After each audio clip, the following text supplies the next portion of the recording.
Hello, everyone, and welcome to day 3 of the Shoot Extraordinary Conference. Very excited to be with you. Where is everybody coming in from today? Are you excited? What's going on? How are you today? Let's see. Looks like we're going to be joined by Craig Strong here. Let's see if we can get him. Craig, good afternoon. How are you today? Hey, Michael, I'm doing great. I'm super excited to be here. What are you looking forward to today? Well, this is a great window for me in my role at the company, overseeing the product development to see how people are teaching, see how people are using. Every once in a while, I'm getting clues on what people want, and it's a great window into what people are doing out there with Lens Baby. Yeah, it's been amazing, and everyone is incredibly excited. I've had multiple people come and say like they're inspired in a way that they've never been, and starting and kicking off the conference with talking about fear has inspired people in a really beautiful way. What do you hope is the biggest takeaway that people have from this conference over the next few days? Well, I think this season that we're in has just been so full of turmoil. I think if we can focus on growth in any small way, whether that's a photographic, self project, personal project, or something you can do in the community, or a way to learn and follow in the footsteps of some of these great teachers that we've got here. I think that really redeems a lot of the alone time that we've got, the time we've got to spend, and it also, it's the biggest takeaway for me is that we can connect in all sorts of ways. I mean, that's been pounded into us over and over and over, and here we are sharing energy over the literal electrical and optical waves that are going around the planet, and we're sharing energy with each other, and that's fantastic. Yeah, and it's really incredible is we have people so far from over 60 different countries who have watched the conference over the last couple of days. I mean, you think about the ability that we have to connect with each other, and it's incredible in a way that we've never been able to. So even though we're coming through the pandemic, one of the best parts about this is that we're able to connect at just a deeper level. I mean, we have people watching. Guys in the chat, let us know where you're at right now. Just I would love to share this with Craig and kind of give him some insight. I mean, we have people from all over the world: London, the UK, Denver, Decatur, Ottawa. Georgia, Indiana, UK again, Kentucky, Australia. It's like the middle of the night there. Vegas, Sydney, Netherlands, Phoenix, North Carolina, Ottawa, California. I mean, literally just all over the world. And it's incredible that we get Spain, Texas. I mean, we might be here all day naming off, but it's incredible to see the reach that we're able to have with this community and our incredible speakers and educators who have come to be a part of this. I think when I look at the impact that this has on me as, I'm always learning. I've been doing photography 35 years of my life, and it's incredible to sit here and just go, well, that's something I didn't think about, or that's inspiring, or this is something that I want to try when I pick up a camera again. And I think that's one of the most incredible things about this conference and Lens Baby in general is we have the ability to shoot outside the box, to be extraordinary, to find these terms and limitations for ourselves of what we're capable of doing. When you think about that and you look at being literally at the halfway point, guys, we have 2 more full days of the conference. It's just like there's so much education, so much information. Craig, what do you think, if any message you want to give to our incredible attendees as we head into the beginning of day number 3? What would you like to say to them?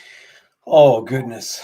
I think, if I were to say, it's the same thing I'm going to say to myself, and that's just be curious. Like if something is going down a route that you don't understand or maybe doesn't initially interest you, just be thinking, okay, what's here for me? What can I learn? What lays out there that I haven't even thought that I would be interested before, but I could learn here. And that's what always helps me going into any situation. I tend not to go in with a lot of preconceived ideas, whether that's travel or, a new job, or, I guess I've been self-employed since I was, 25. So, but that means infinite numbers of new jobs and clients as well. So, yeah, there's all sorts of stuff that just keeping an open mind, being curious has really helped me. And that would be my number one bit of advice. Yeah, I love that. And curiosity is such an incredible tool in photography, especially when I think for me, recognizing at one point, man, I got sucked into this box shooting commercial and just being like, this is how it's supposed to be, even within my own scope of my voice, and looking at it now and saying, you can make this whatever you want. That's the best part about creativity. That's the best part about being a photographer, is you don't have to do what other people say. Like, it's probably the greatest sense of freedom that we have as creatives. And I know that I'm incredibly excited for today. So Craig, thank you for showing up this morning. Thank you for being here, everyone. We're going to have such a phenomenal day. Craig, I'm going to kick you off real quick, do a Oh couple last man. things. Unless you have any parting words before we get No, I started. don't. Yeah, love you guys. Thanks for being here, and thanks for learning with us. Awesome. And thanks for showing up, Craig. Guys, today is super exciting. We have a ton of more education in store for you. We're going to talk about creative processes, pushing your limits, evolving your portfolio, one I'm particularly curious about, and fine art photography. We have conversations with Craig and Rich Ormanowski. Charlotte Johnson will be teaching. Maya Leitner will be teaching. Kristen Ryan, and more. So I'm super excited to be here. Guys, again, do not forget, you want to be engaging. You want to be commenting, liking, sharing, telling everybody, because we are giving away all kinds of prizes. And just know that on Friday, tomorrow, the last day, we're going to be giving away a huge prize, which actually is a Sony A7C camera, a $1,000 lensbaby.com gift card, and a Fundy membership. So I cannot wait to announce who the winner is. We don't know who it is yet. We're going to randomly draw tomorrow. So if you did not yet register, that's okay, because if you're here, you're engaging, you're interacting, you're also entered. So I know people had questions about, well, I didn't register, does it still count? Yes, as long as you're here, you're engaging, you will be entered and eligible as well. We're also giving away prizes throughout the course of the day, all day. So keep that in mind. We want to make sure that we reward you guys, not only for showing up, but because it's super fun. And in fact, we're going to start off like this. So I'm actually giving away an Obscura, one of our brand new camera Obscuras. You'll have to reach out to us at customerhappiness@lensbaby.com. And that is for Dave from Bismarck, North Dakota. So Dave, I don't have your last name, but Dave from Bismarck, North Dakota, thank you so much for interacting. Thank you so much for being a part of this. You're going to want to reach out to us at customerhappiness@lensbaby.com. And we will get you hooked up. So congratulations, Dave from Bismarck, North Dakota, watching on YouTube. Dave McCarthy, there, he put it in there. So Dave McCarthy, thank you so much. Everyone, looking forward to today. Make sure that you hit that like, share the video, tell all of your friends. And for those of you who cannot watch the entirety live, keep in mind we will be doing replays, and you will be able to watch all of these videos in the coming days on lensbaby.com. So without further ado, we are going to jump in to day number 3 of the Shoot Extraordinary Conference.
Hello! Thanks for having me. I'm so happy to be here at the Shoot Extraordinary Conference 2021.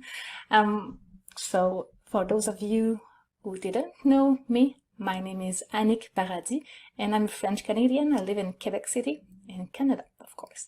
So, today I'm going to teach you about my creative process to tell vivid stories, and it's all about light infusion. I will cover 3 topics, so using light, using the OMNISE system, and using light overlays. Are you ready? I am. Let's jump in. Let's move around. Okay, so using light. When I'm looking at these pictures, I can see many techniques, but the first one is always the same, and it's not a technique, it's just how you see lights. You need to find the light. Any good photograph, needs light. It is how we do our art. You can find the light everywhere, really, except when there is no light. If you look at this image here at the top right corner, you see that it's a snow picture, and my daughter, she was throwing some snow in the air, and because the sun was just behind her, it catched the light, and this is how I've got this light effect here. So it's simple. You can do this with light, with light. You can do this by throwing water, by throwing snow, and even throwing sand at the beach. It will perfectly work. Another thing that you can do when you're finding the light is to simply use it without any fla-fla, as we say in French. So in this second picture here, it was the end of the afternoon, the sun was getting low, and I simply captured the sun filtering through the trees, and this is how I've got this haze here. So as simple as that. In the picture here, I used the H35, and the flare of this lens is so distinctive you can't miss with any other lens. It's clearly the flare sorry, of the H35. So to do this light effect, you really need to tilt your lens toward the sun to get this big flare, and you simply need to use it to enhance your image. So one thing that we all do at the very beginning is to shoot for the flares, and the flares will often be overpowering. So you need to be subtle, but not always, but you need to balance the light on your pictures so it's not become too hazy, too full of artifact. So be mindful when you are using big, bold flare. One thing I like to do with the H35 flare is to frame my subject as I did here. On the next picture, so sorry, I of course made this picture at Christmas time. You can see the Christmas tree here, and there's a big window here in the living room. So there was not a lot of natural light, but enough to light my sun face. What I like to do with the Sweet 50, I like to bend or tilt the lens inside the Composer Pro 2. So the light here is like going toward my sun. So that's it. And here my daughter in the pool, so it's the same technique as with the snow one. So she was simply in the water and splashing water everywhere, and it catches the sun. There is a slight flare here, but you cannot see it very well because it's small. But there is a small rainbow flare here, and yeah, you can guess it was made with the H35. In these 2 last pictures, they were taken at the same time, maybe, I don't know, 4 or 5 minutes apart. So again, she was throwing water in the swimming pool, but it was also the sunset time. And this is how I got the rich warm color here in the background. And in this picture, I simply use again the sunset light, and I also use the artificial light that was in the pool to get something a little bit different. So do you want to see the pullback of this picture? So you will see how I see in my viewfinder. Let's open this up.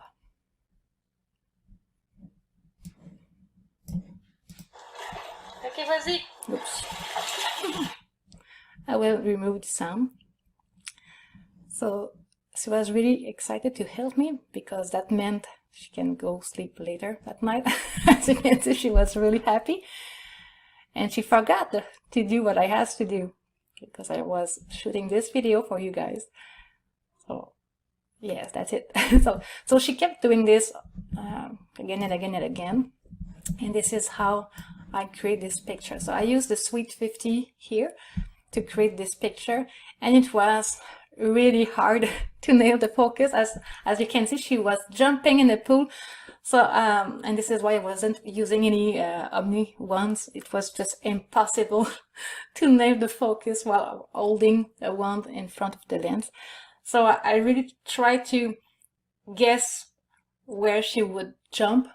So I was really trying to focus on the final position she would be. It was not perfect. I have a series of pictures. I have many of them that I like, but I really like the energy of this one. We can see the water, the movement, and even the sun here. So I like this one. So just going the other side, just want to remind you some tips. So always find the light. Always. This is the first thing you need to do.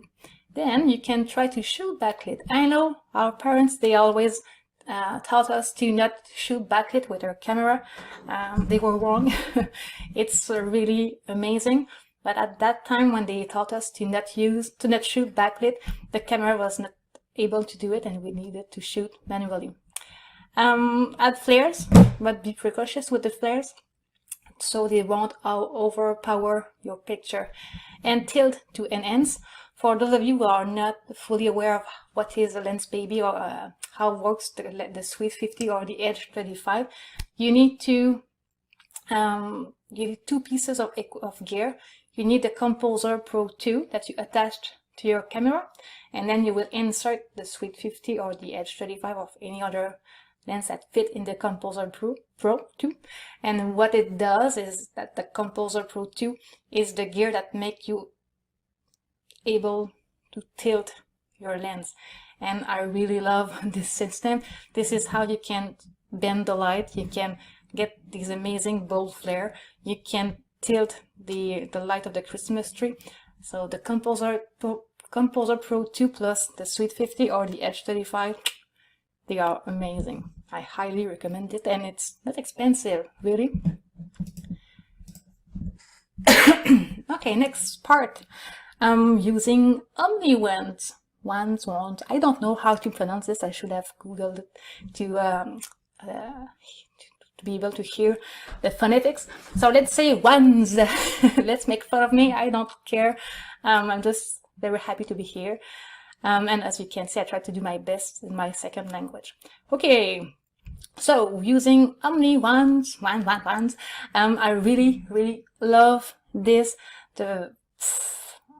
I cannot thank enough Lens Baby to have created these ones. Anytime you are in a rut, you just take your wands and you get out of your rut.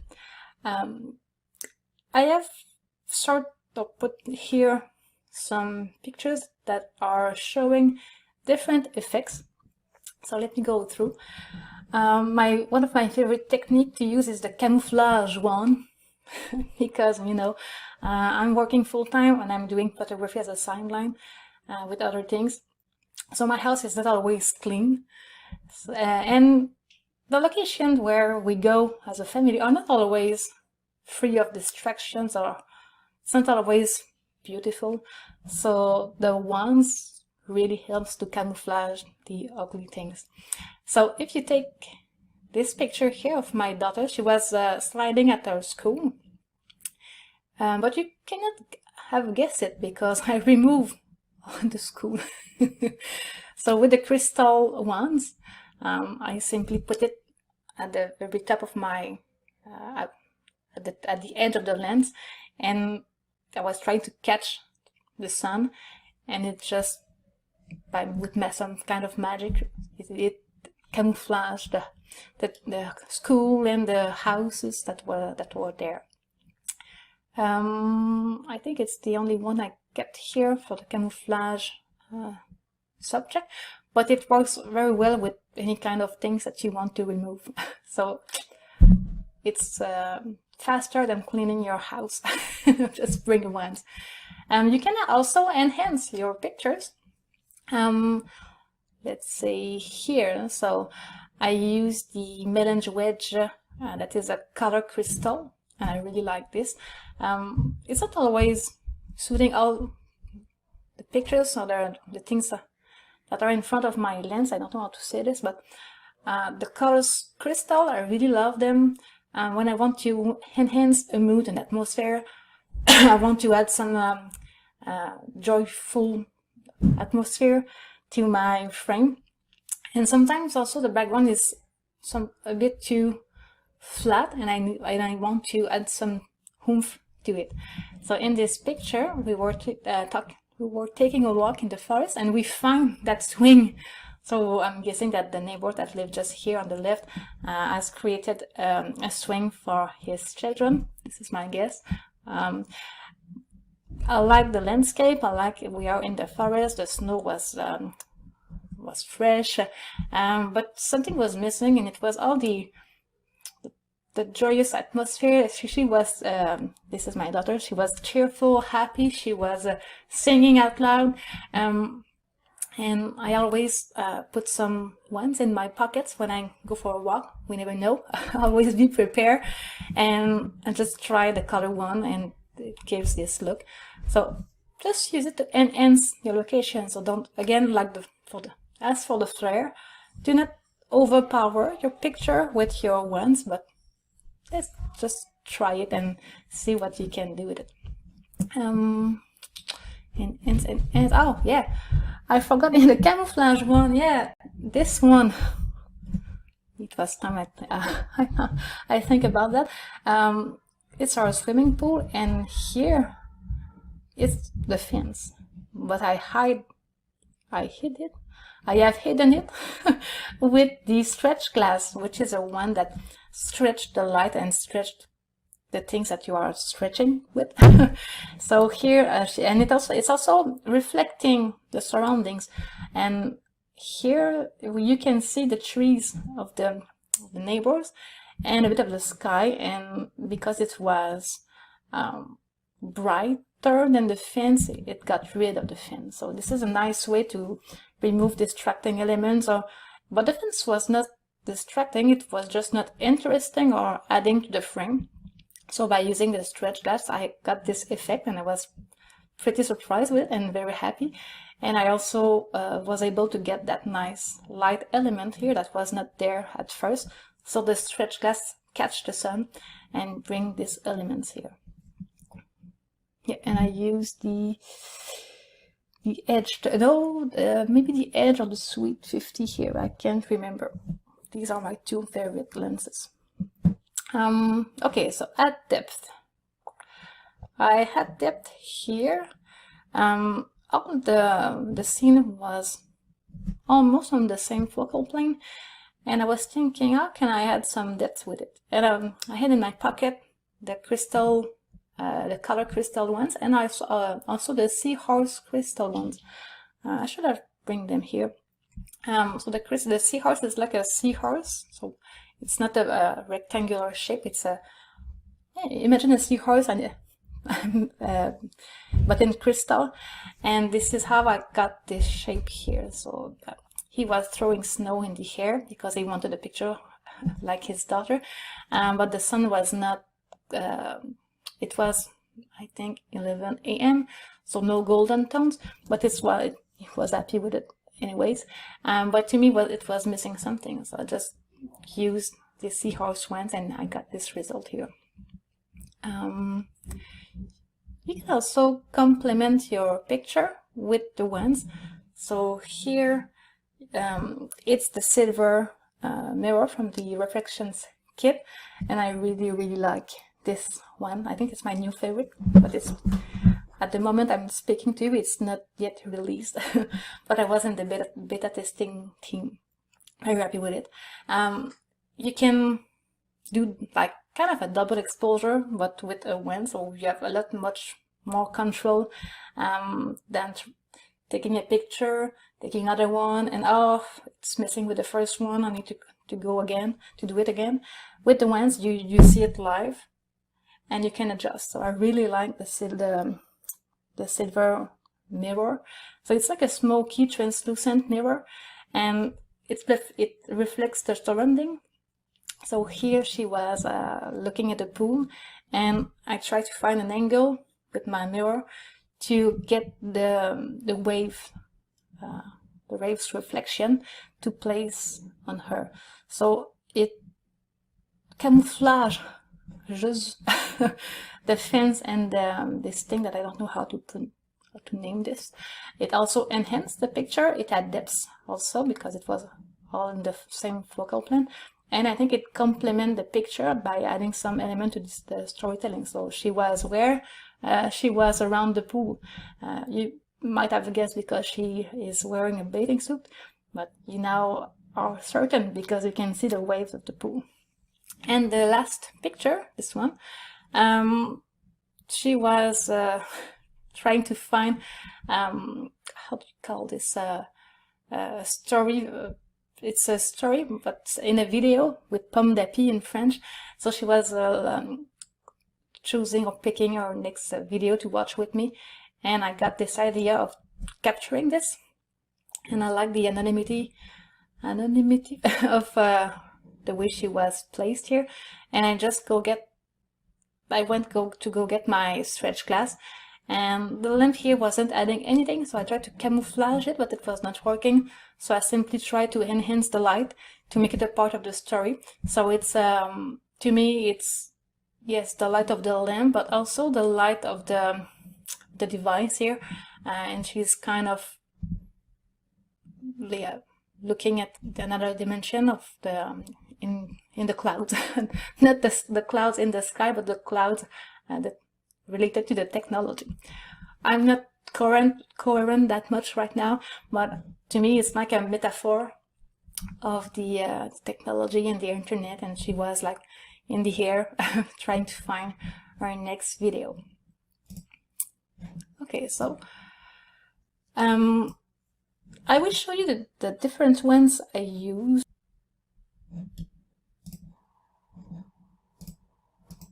So these are the three ones I used. So this is the seahorse one, this is a stretch glass, and this is the color melon wedge that I call the color crystal. In the next video, you will see me in action shooting my daughter with these three ones, one at a time, and I will show you the final result and the mist that I've got. Let's hope it will show up.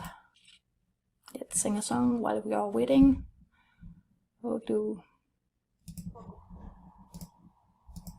Again, I will remove the sound as my son was talking to me. My son was the camera boy, and he was always speaking to me. Okay, so I tried to reproduce a picture that I have already done because I wanted to show you how I did it. So, and I didn't keep anyone from this session. I will tell you why later. So I simply tried to, the different ones in front of my lens, I tried to add some magics. I tried to not overpower my daughters in the pool. I tried to add some light magic to complement, to add some atmosphere to the picture I'm creating. But I'm also trying to focus while with my son talking to me, with my daughter speaking to me too, and with me trying to think anything that I should not forget to do this video. So here you can see me changing my wand and directing my daughter. And I think I was a bit cocky or maybe overconfident. And at the very beginning, I tried to place my focus. I'm using the Sweet 50 here, but I never overcheck or check again if my focus was right. I was like, it should have worked. I have set my focus, but yeah, I was wrong. So I think I have one picture in focus in all the series, and I don't like this picture, so I didn't keep it anyway. I will show you in a second. So I'm really trying to get my composition right, to not cut my daughter's head. I want her arm to be perfectly placed, and I also want my light effect to be at the right place. And even though it sounds easy, it is not. Every time my light was perfect, my focus was not, or her arms was not placed where I wanted them to be. So it was quite a workout, but I was really happy to do this video with my two children. I'm still very grateful that they were helping me to do this this tutorial. Okay, so this is, I think, yeah, this is where I became very overconfident, and I tried to shoot with two wands at a time. Sometimes it's working, but as you may have guessed, it's very risky because two wands, and I'm very close to my daughter, so I have not many spaces or negative spaces to place the light effect. And yeah, I will show you in a few seconds. The result were not what I to my liking. So let's go. I think it's all the same. Let's stop this. Okay, so this is the final result that I've got before I did this this video. So I really like this picture. I was using the Sweet 50, focusing here on her face at f2.2, I guess. I really like to take big and bold risk to get great results. It's really hard to focus, but once you nailed it, the result will please you. It was the end of the afternoon. She was just right back from the tennis camp, and I saw these light patch of light in the pool, and I thought, oh, that could be great pictures.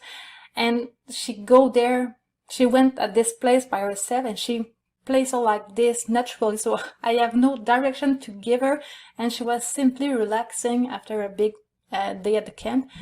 So I have maybe 1 or 2 minutes to make my settings right and run for once, and I used the stretch. I only wanted to get a hazy feeling of a late afternoon. It's summer.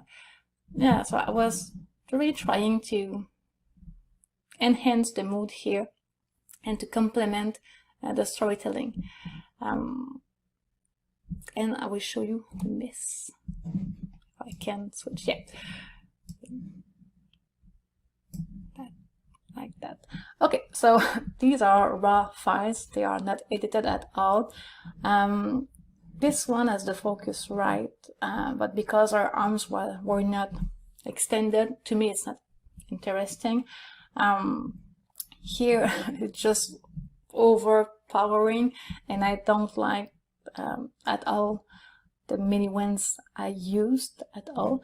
And here I didn't not like the picture, but it was not perfect. She has her eyes weird, and I think the focus is in between. So I really like her hair in the water. I like the light effect here, but yeah, she was not perfectly she didn't, her face was not perfect, because I'm doing photos to do family albums. I don't want to place a picture in the family album where my daughter won't like herself. So I'm sure you understand.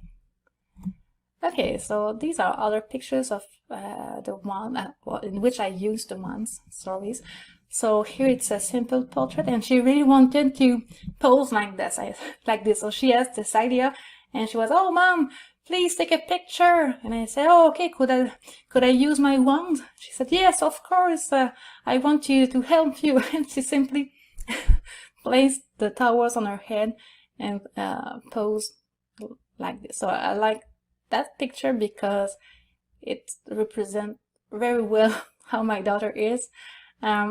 And she, in the next picture, it's also to me a keeper. Even if I know it's not super artistic, but every time she finished swimming, she'd go there, and she go there because the surface is hot, and she likes to warm up there. So to me, it's a great reminder of what she used to do. So let's see how I use the colored crystal wand.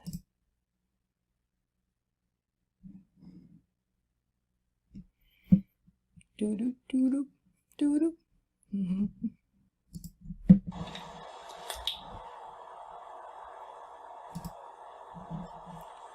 Okay, so here it's just so you can see how it looks.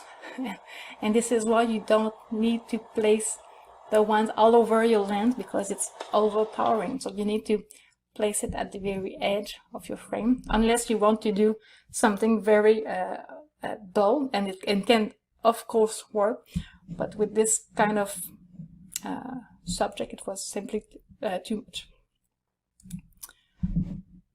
So again, just be aware of how you use the wand. You don't have to place it all over your lens. Just go at the edge at the very beginning. For landscape, it works. You can place it all over your frame. I have seen many awesome pictures with the melon wedge all over the lens, and it's like a surreal landscape picture. But with people, just know what is your intent and what message you want to convey, because you can go too wide with this. And I remember at the very beginning, I tried to place it always all over the lens, and nothing was working. So my first tip of advice here: start at the edge, and then try to see what else you can do with the wand. But if you want to have love at first sight with your wand, just take it at the edge first. Okay, so the last part of this tutorial, this training, is using light overlays. So a great way to infuse light in your images, if the picture you have in your hand is not lighty enough, you can create your light overlays or borrow some, and I will talk to you about that in a few seconds. And as you will see, you can create pieces of art. I really love the pictures that I have created with the light overlays. It's a great technique to salvage a picture that is okay but not wow. So I will show you how I do in a few seconds. So first of all, I always try to shoot some light images, because I know that I will use it sooner or later. So as soon as I see the light, I try to capture it, and I like to capture the light reverse freelancing, so I can go macro and shoot the light only the light. What I mean by reverse freelancing: so you detach your lens, you flip it, and you place it closer as you can to your body, and now you have for free a macro lens. Don't do this with a mirrorless camera. I don't know why, because I don't have a mirrorless camera, but I've been told to say that from my friends who try to do this technique and get a lot of dust in their sensor. Okay, why is it great to do this technique?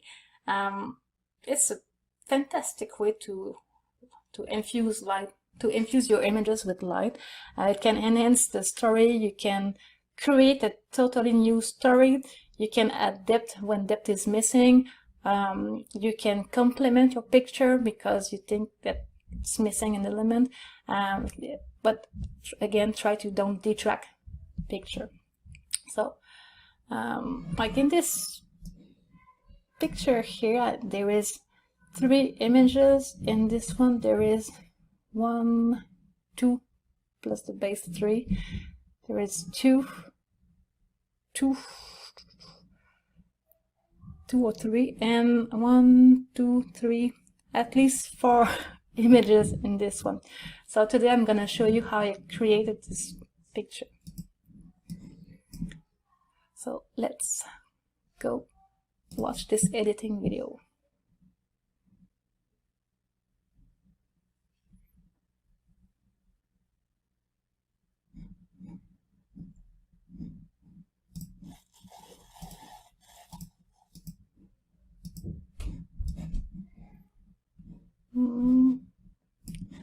Okay. So, the colors are not right. So the picture is more beautiful in real than in this screen recording. So we'll just stop it here. Just 1 second. Here, stop. Okay, so this is the original picture that I took of my son. So I'm doing this to relax, and my 2 kids are doing like me. So this is why I have this picture regularly in my camera. So I snapped this one. The focus is perfect. I really like his body gestures like that. I like that he is really relaxing.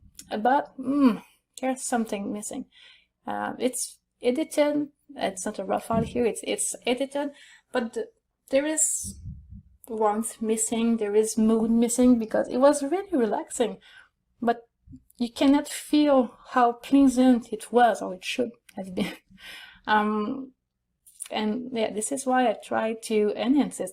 And I'm part of an Instagram loop that is called Light Communion, that was started by the fantastic Amy Shire from England. And each month we share on Facebook light images, so 2 or 3 images in a folder, and we need to use the light image from someone else and include it in our own pictures. And once or twice a month we published our pieces of art, and it's always fantastic to see how others photographers used your images in their own. And this picture was created for the Light Communion group that I was part of, and I'm still part of this group. So you will see that I'm not using my own light images. I have used Natalie Robinson light image, and I don't remember the next one, but it will be written. Oh yeah, it's no, it's not. But yeah, you will see it soon because I have saved the picture with the name of the artist. Okay, let's go forward. That's it. Okay, so this is the final picture, and I will start by embedding light images. So I'm going to my folder and I'm looking for the images I used last month. Okay, it's down, go down. 1 second, I will find these. So each time that I'm shooting light, I'm placing my light pictures in this folder. So it's my playful library. Okay, it's down. Okay, so Jennifer Lane for the flowers and Natalie Robinson for the light effect. So we use these 2 pictures. I have only to select these one at a time. So place embedded, and then you will see you will need to change the blending mode. So the blending mode are here, but before you can do anything, you need to to check this. Okay, so blending mode, and you can try them all. It's not always the same blending mode that is working best for images. often I will use multiply, lighten, screen, overlay, soft light, and hard light. And in this one, I've used the hard light blending mode. And you need to imagine what it can do at a lower opacity, because of course at 100% opacity it's way too much. Most of the time it's way too much. Sometimes I used a light overlay at, I don't know, 8% opacity, sometimes at 20%, sometimes at 50, 70, 80. But I will always mask, always. It's very rare that I don't do any masking on my picture. And you will see I will do some masking in a few seconds. And simply embedding the pictures I have in mind to get the summery mood I had in mind and the peaceful and relaxing mood. So I remember, sorry for the little delay. So these two pictures, I picked them because of their golden tones and because they are screaming summer and they are also very appeasing. I don't know it's in English what I'm really guessing here, because in French we say apaisant. But yeah, I feel relaxed just looking at these two images. Let's guess that appeasing is working. I need to Google this later. Okay, so this one too, I'm trying to select the perfect blending modes to enhance the picture, and again, the hard light was the best one. It's very rare that I use the hard light, but when the background is really plain and the light overlays picture that I will use have textures of definition, the hard light is really a great choice of blending mode. If I only want to, if I have a very dark background and I want to enlighten the background, I will use screen or lighten. And if I want to darken a white or bright background, I will select the darken blending mode. So just experiment, you can go wrong. And now I'm very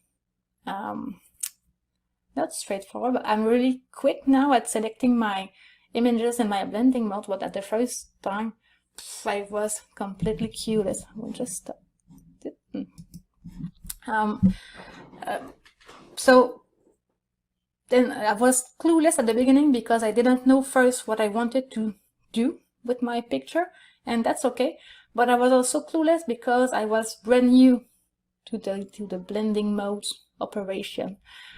So first I would suggest to take a picture with an easy background, like do a portrait of your kid on a dark wall, and then experiment with many light overlays or images that you have shot in the past, and try the blending mode, and you will see how it works. Just be analytics for a second, or 30 minutes, or 1 hour, and you will find how it works. If you have a dark background and you have a lighter picture, the lighter part will go through your dark background, and this is what we can see here. So here we have no, this is not what we can see here because I used the hard light, the blending mode. Anyways, just forget what I just say. But yeah, experiment, and it's like doing double exposure but with full total control. Sometimes I can use a picture and duplicate and reduplicate to place the overlay at many locations in the picture. Sometimes I will use an overlay just at the top to enhance the light, or I will use a light picture that has not a lot of detail, but that I like the color scheme, and I will put it all over my own picture just to change the color scheme of my own picture. And this is kind of what I did here with the golden tones of Jennifer and Natalie Robinson, and it just added the warmth that I was needed. And now, as you may have missed because I was speaking, I started to remove some parts. So let's go back So if you are not familiar with Photoshop, use a layer mask and a black brush, in this case a big black brush, and you need to lower the opacity and the flow just to make it more subtle.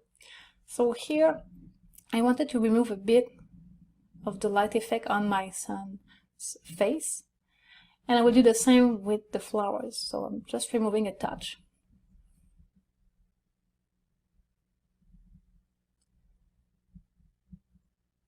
So it's not really obvious, but to me it makes the difference. The devil is in the details. So I really try to make it work and to make these three pictures blend together. You can, if you want, use the Gaussian blur and just to remove the definition, the background. So I just wanted to show you. I don't think I kept it at the end, but it's a great way to remove the distraction of sharp elements in another light pictures to keep the focus here on your own subject. So I'm just here unchecking it and checking it just to watch the effect, and if I remember well, I will uncheck it and delete this effect. Yeah, that's right. Okay. Oh yeah, I will do it in a few seconds.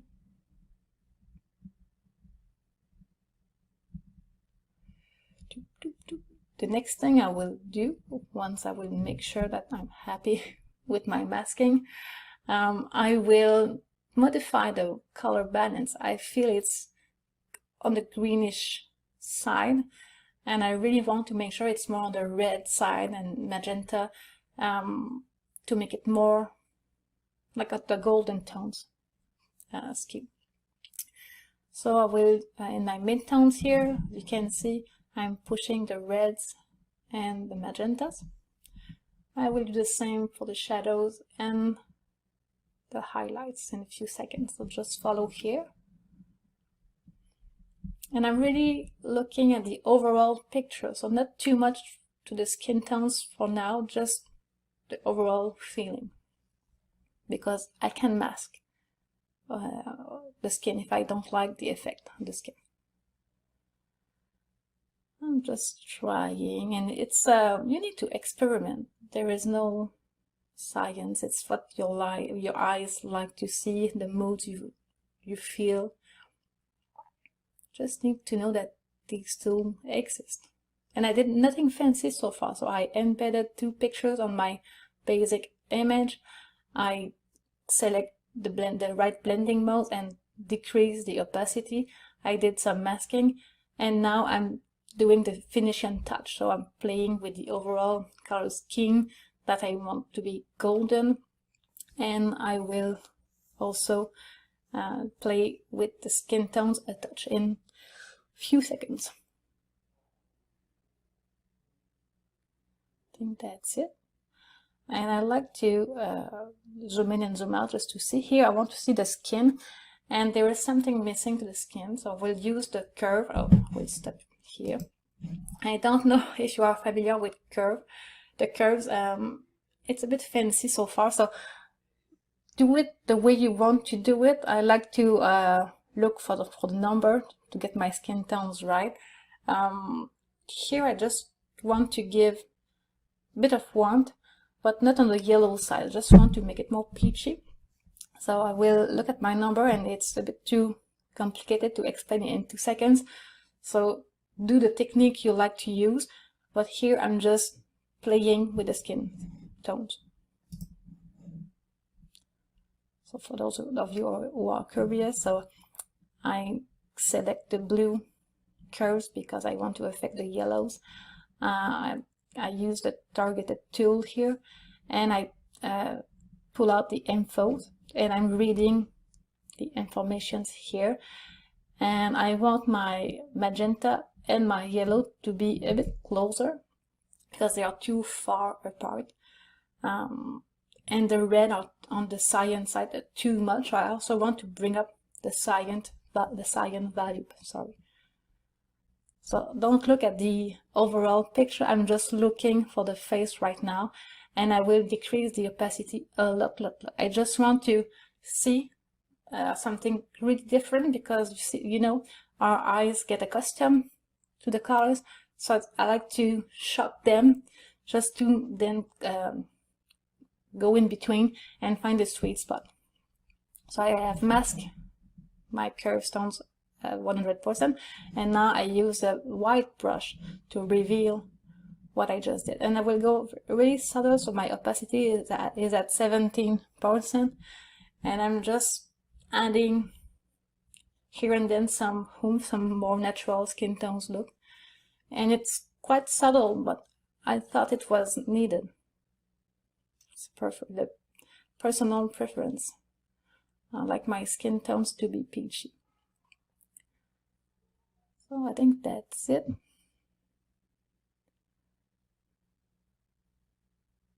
Yep. Oh yeah, that's right. I forgot. The black part here to me are distracting. When you zoom out, you can see other details that you didn't see.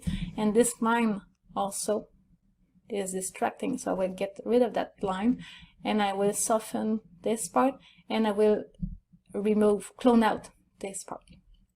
So just follow along. So I will decrease a bit of the effect in these two parts, because I was thinking it was their fault, but it was not. So I will flatten all the layers in a few seconds.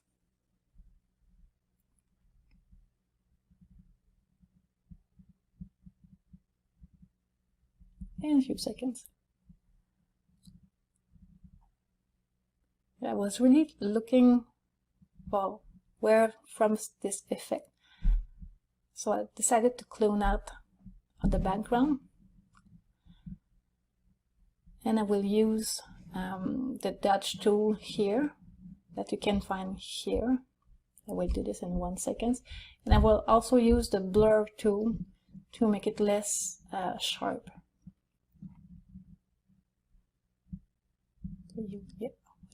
Find the perfect touch tool. I duplicate my background just to make sure I'm not messing around too much. If I make a mistake, I can simply start again. Now I'm looking for the blur tool. I will find it. Yeah, I found it. Yeah, so it's not removed, but at least it's less distracting.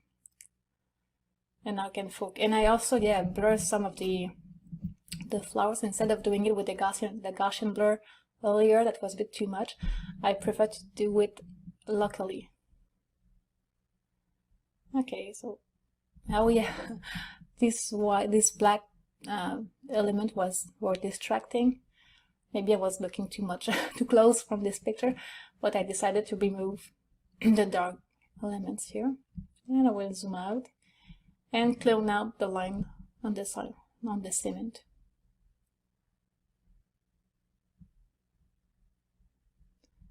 So duplicate the background, use the clone tool, select something to copy over the lines. It was really easy here because all the background was not anything. It was there is no linear symmetry, so I can just clone anything anywhere and it would work. So it was an easy task to do here. So I think it's yeah. Okay, stop. Okay, so you can see here that I show you very rapidly. We'll go back. Wanted to show you another example. So here, stop. This is an original picture I did. So with the Twist 60, a lens from Lens Baby, and the warm tint was there in camera. I really like the effect, but I'm not a fan of the background here. It's not adding anything. So I played in my library a light overlay, and as you can see, I used wanted to show you. use Wendy picture, and it gives this result. So going back to the presentation here. Okay, so going back to the presentation, we are now at the end of it.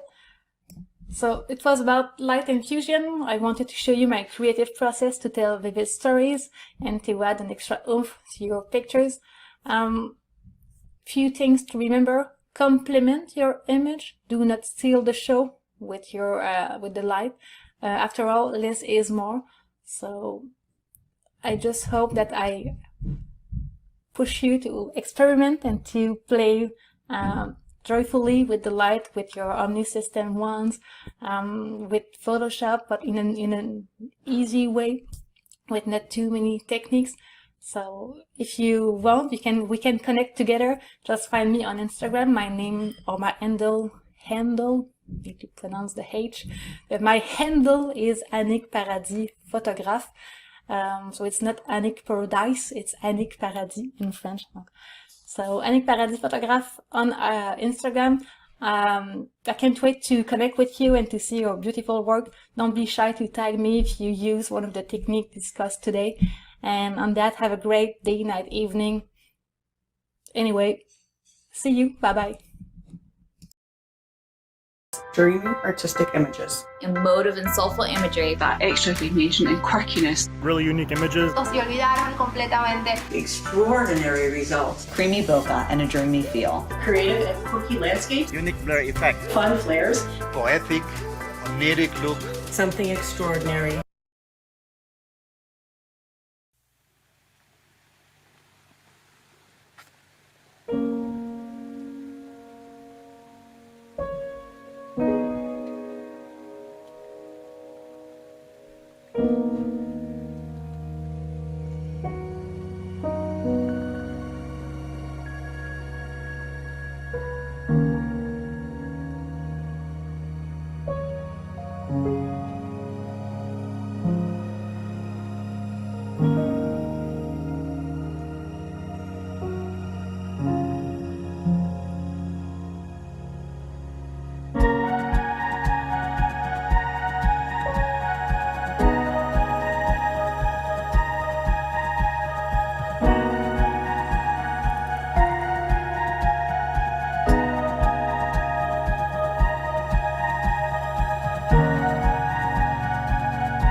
Hi, my name is Kristen Ryan. I am a photographer out of Oklahoma, and I am here to talk to you today about pushing your creativity through long-term projects. I started out 8 years ago just trying to be better at photography, and I decided to start a 365 project.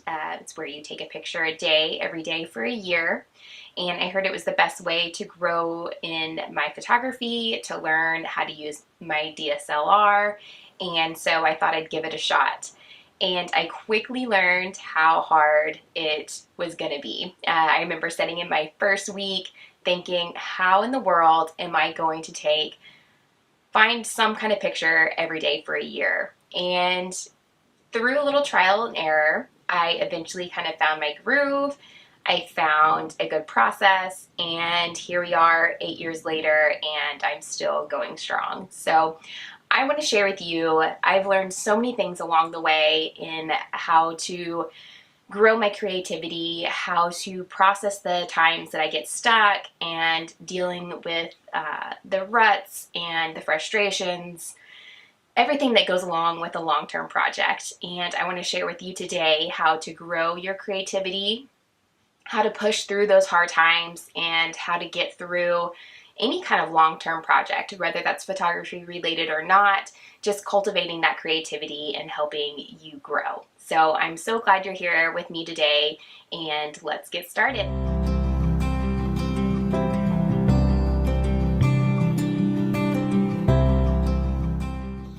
So first, let's talk about what creativity is.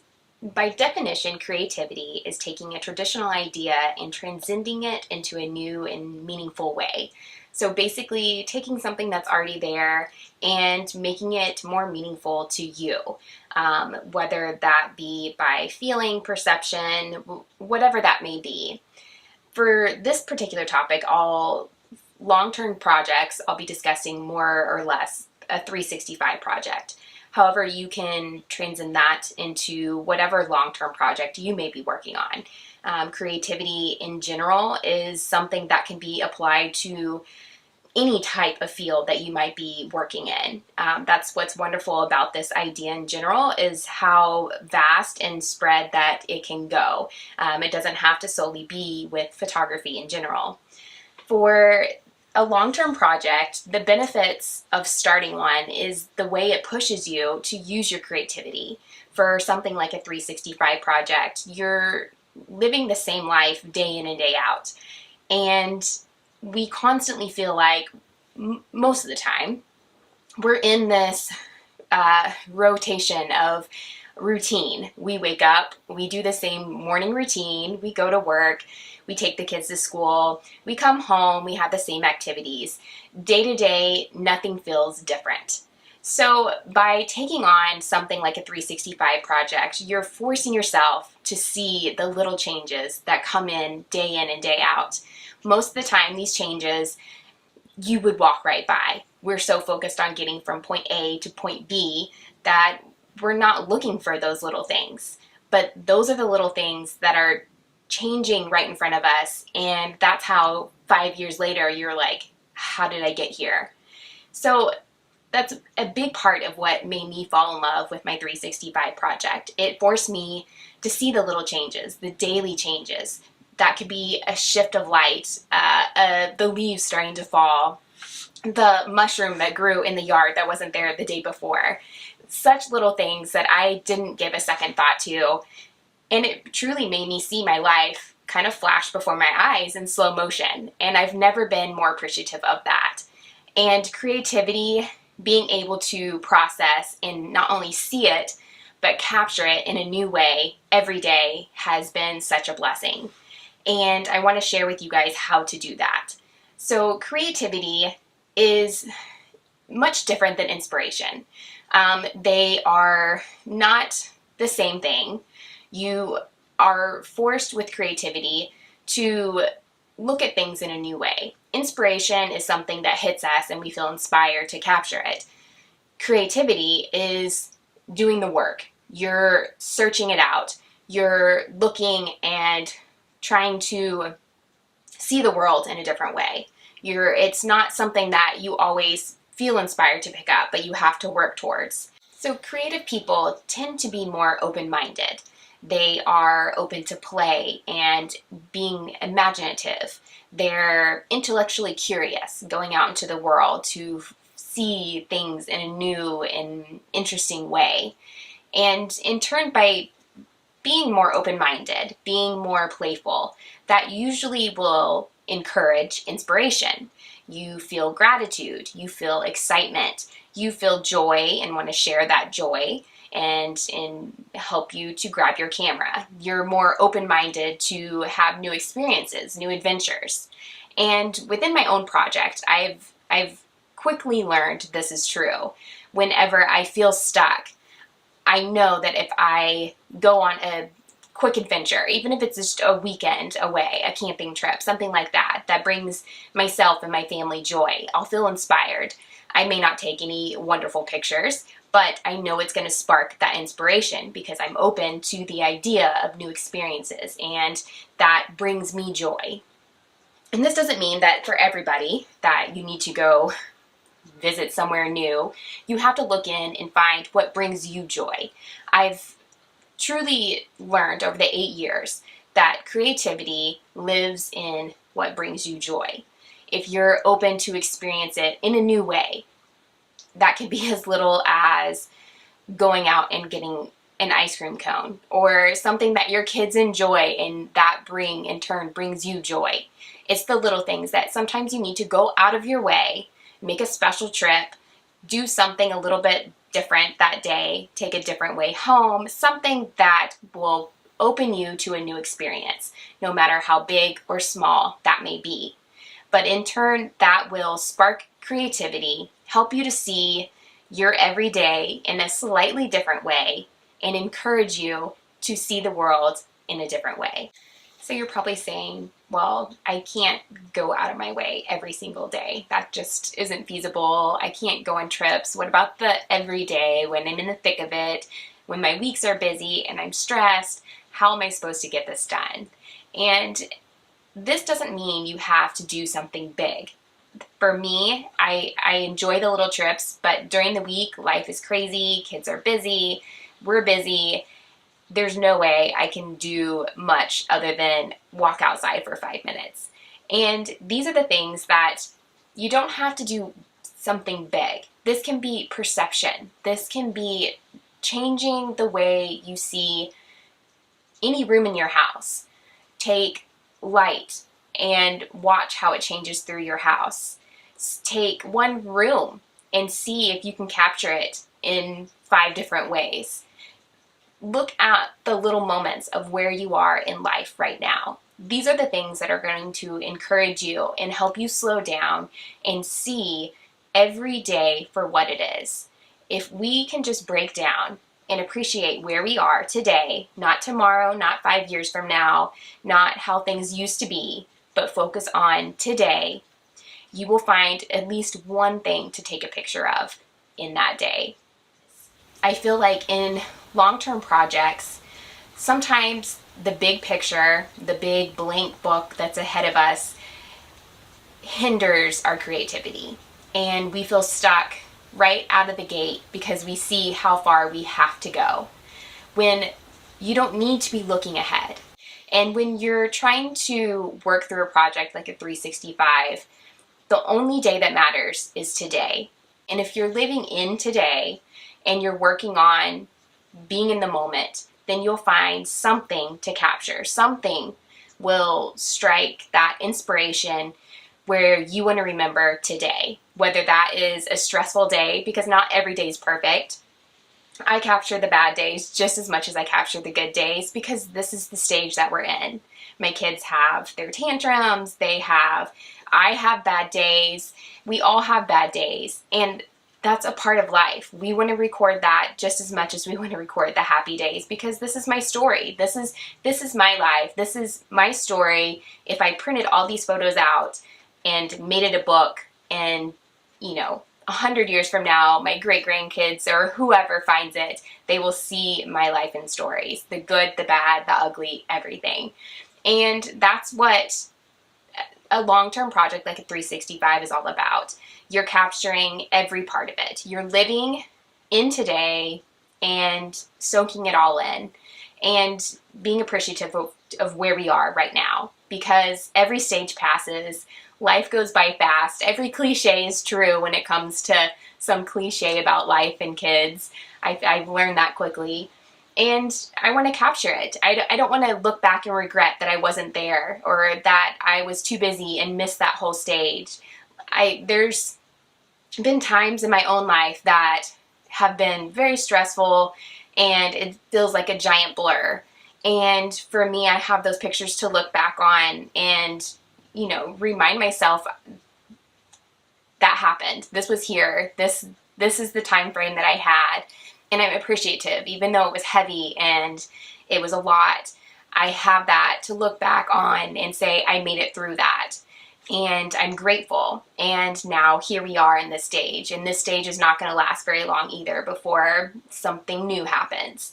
So it's truly comes from a place of gratitude and thankfulness and just a want to capture every moment that you're experiencing. And just you've made it through another day. And I feel like that will get you a long ways when it comes to a project like a 365.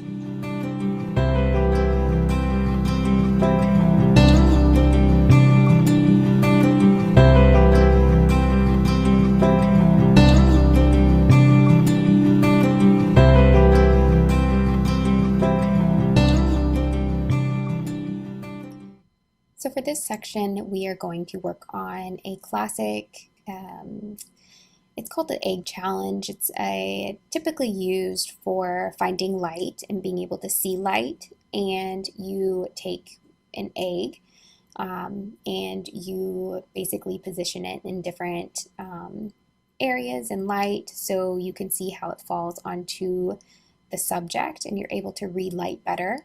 This is a great activity to do for creativity as well, by taking one subject and photographing it at least 10 different ways. So this is a challenge I want you to work on, and it can really help you to see just the things that you see every day in a new way. By pushing yourself to take one subject, and you can see here I didn't leave the table or the area or the window at that. I was able to take this one subject and photograph it 10 different ways and get a variety of looks and feels from the same subject.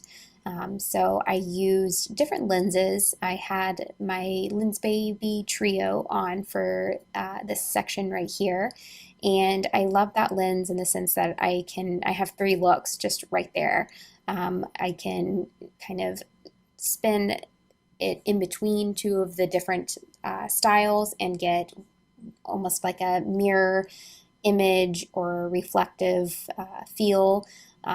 It's similar to kind of using the OMNI filters, but I love how it reflects the light and the refraction of the different lenses when you put the in between the 2, and you'll see in my final photos the effects that it does there.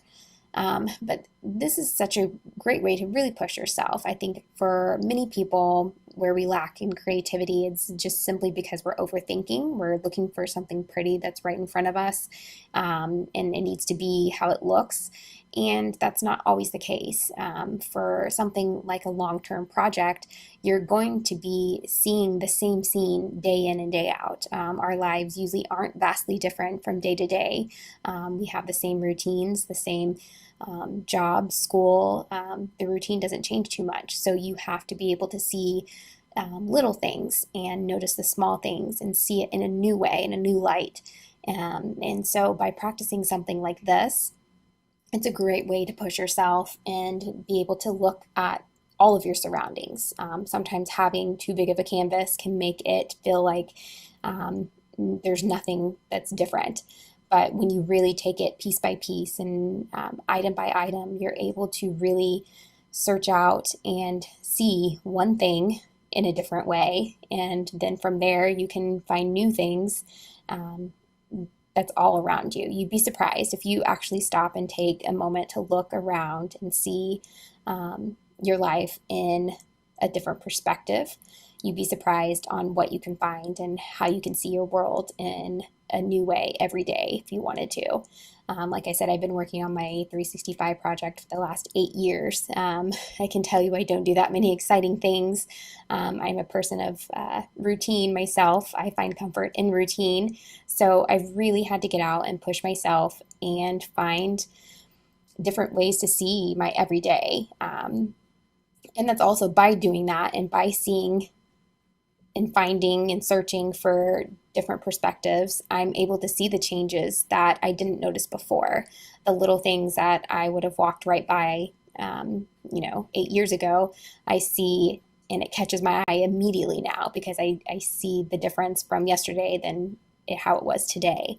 The way the light shifts in the seasons, the way my kids are growing right before my eyes day to day. The way an egg looks different from one side of the table to the next. There's so many things that if you just take a moment and really study it and move it around, move yourself around, try from different light and perspectives, that you can find all sorts of things that you may not have noticed at all. So I challenge you to find one subject, and see how you can capture it 10 different ways. You can work on using different light, different lens babies, different lenses, different apertures. There's so many different ways that you can capture something. It's just being more observant and pushing your creativity, pushing your mind to see it in a different way. For this section here, I noticed I wanted more light, more bright light, so I needed to scoot my table because the light had shifted.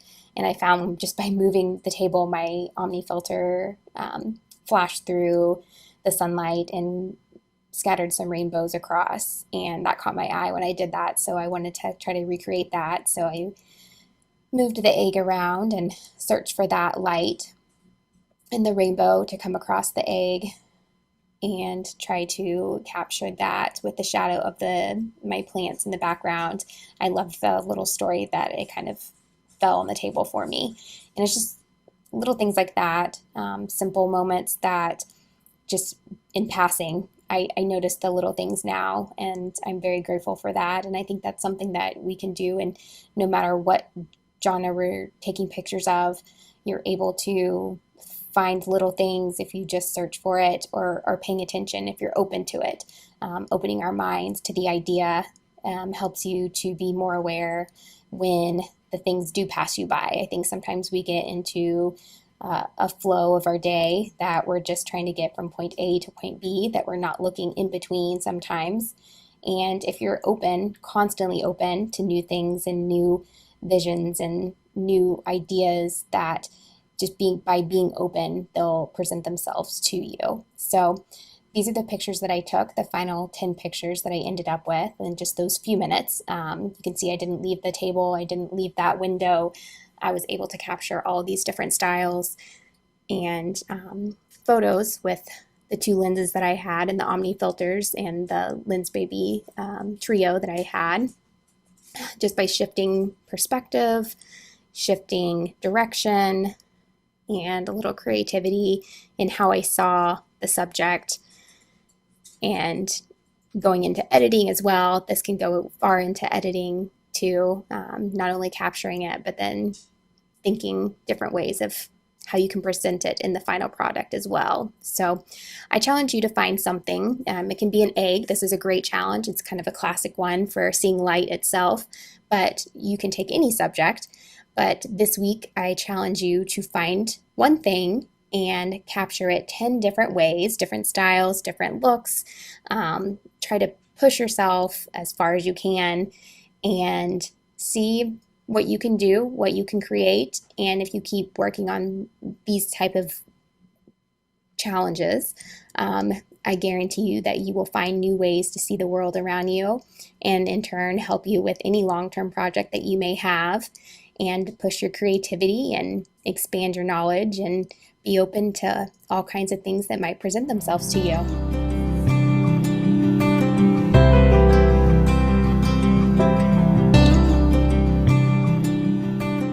Right, now let's talk about the negatives. the burnout, the roller coaster that a long-term project is. I don't want you to go into a long-term project feeling like every day is going to be a breeze. That if you live in the moment, if you live for today, that you'll find something, because I'll be honest, it's still hard. Any long-term project, especially a 365, is hard.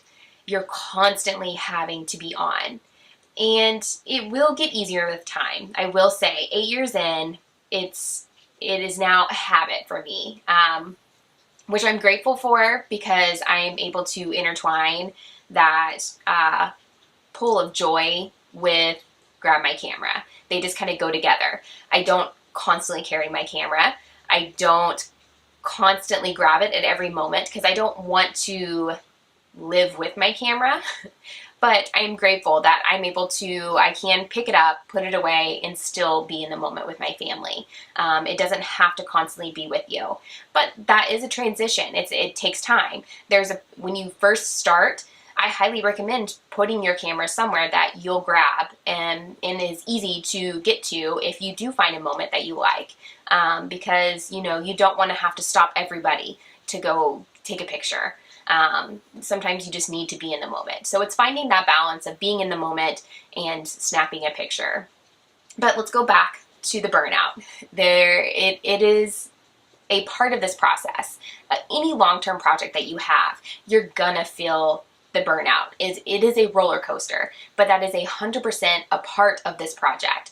I tell everybody that wants to do a 365 that it's a roller coaster, 100%, and that's totally normal. But it's the lows that push us, and it's the highs that keep us going. So you have to embrace it. You have to ride the roller coaster out and embrace it, because it's all a part of this process, and it's how you grow at the end. It's how our work gets better. It's how we continue to push ourselves further.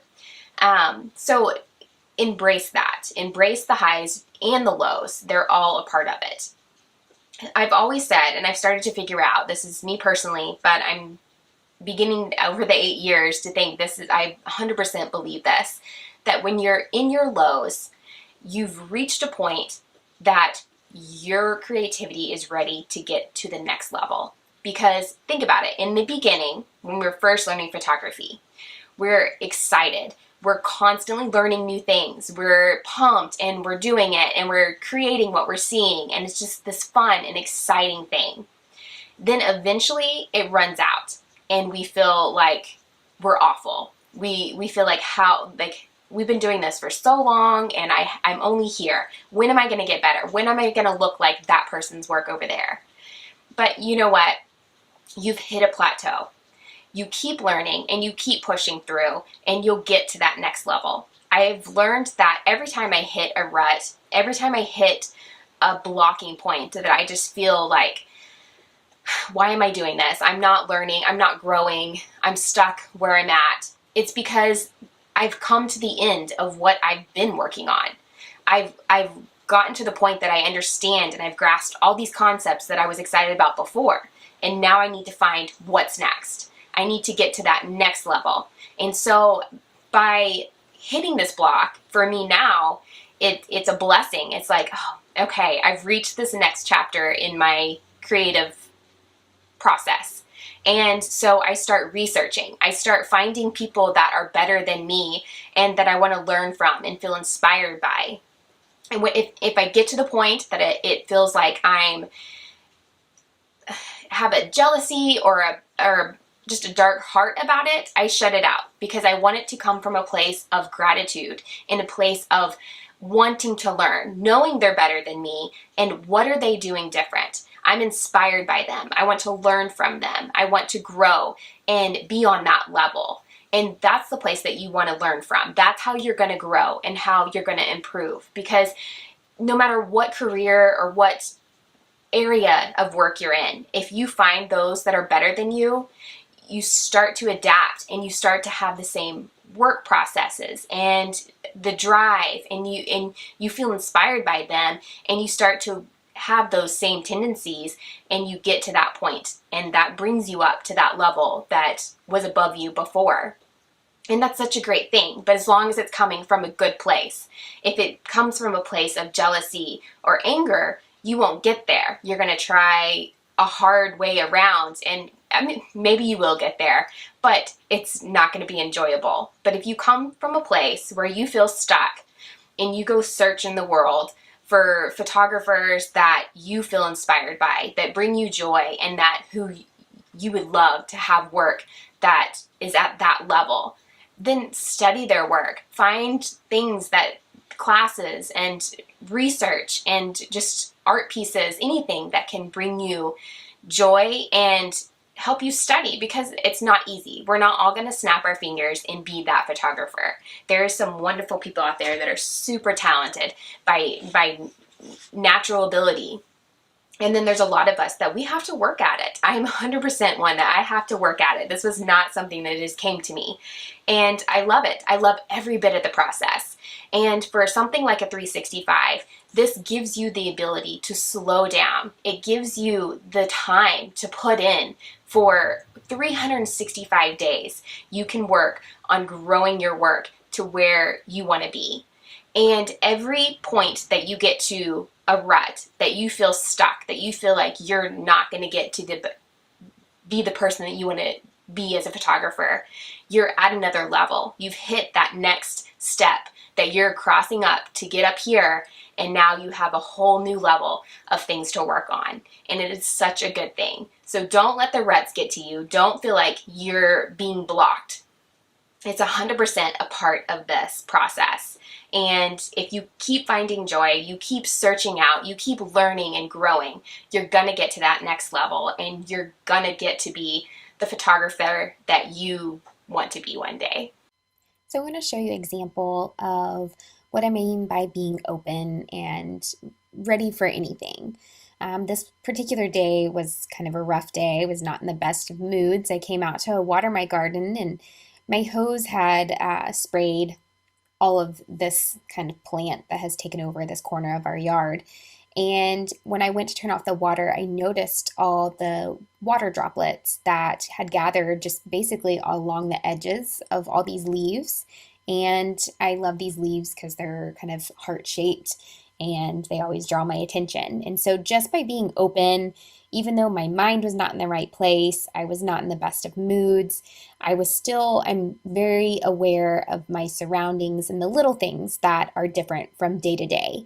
And this is what I mean by just being present in each day, being open to everything. You start to pick up on the little things that I wasn't even looking at this plant. I wasn't watering this plant. It just got splashed on by the hose that happened to be overspraying in that direction.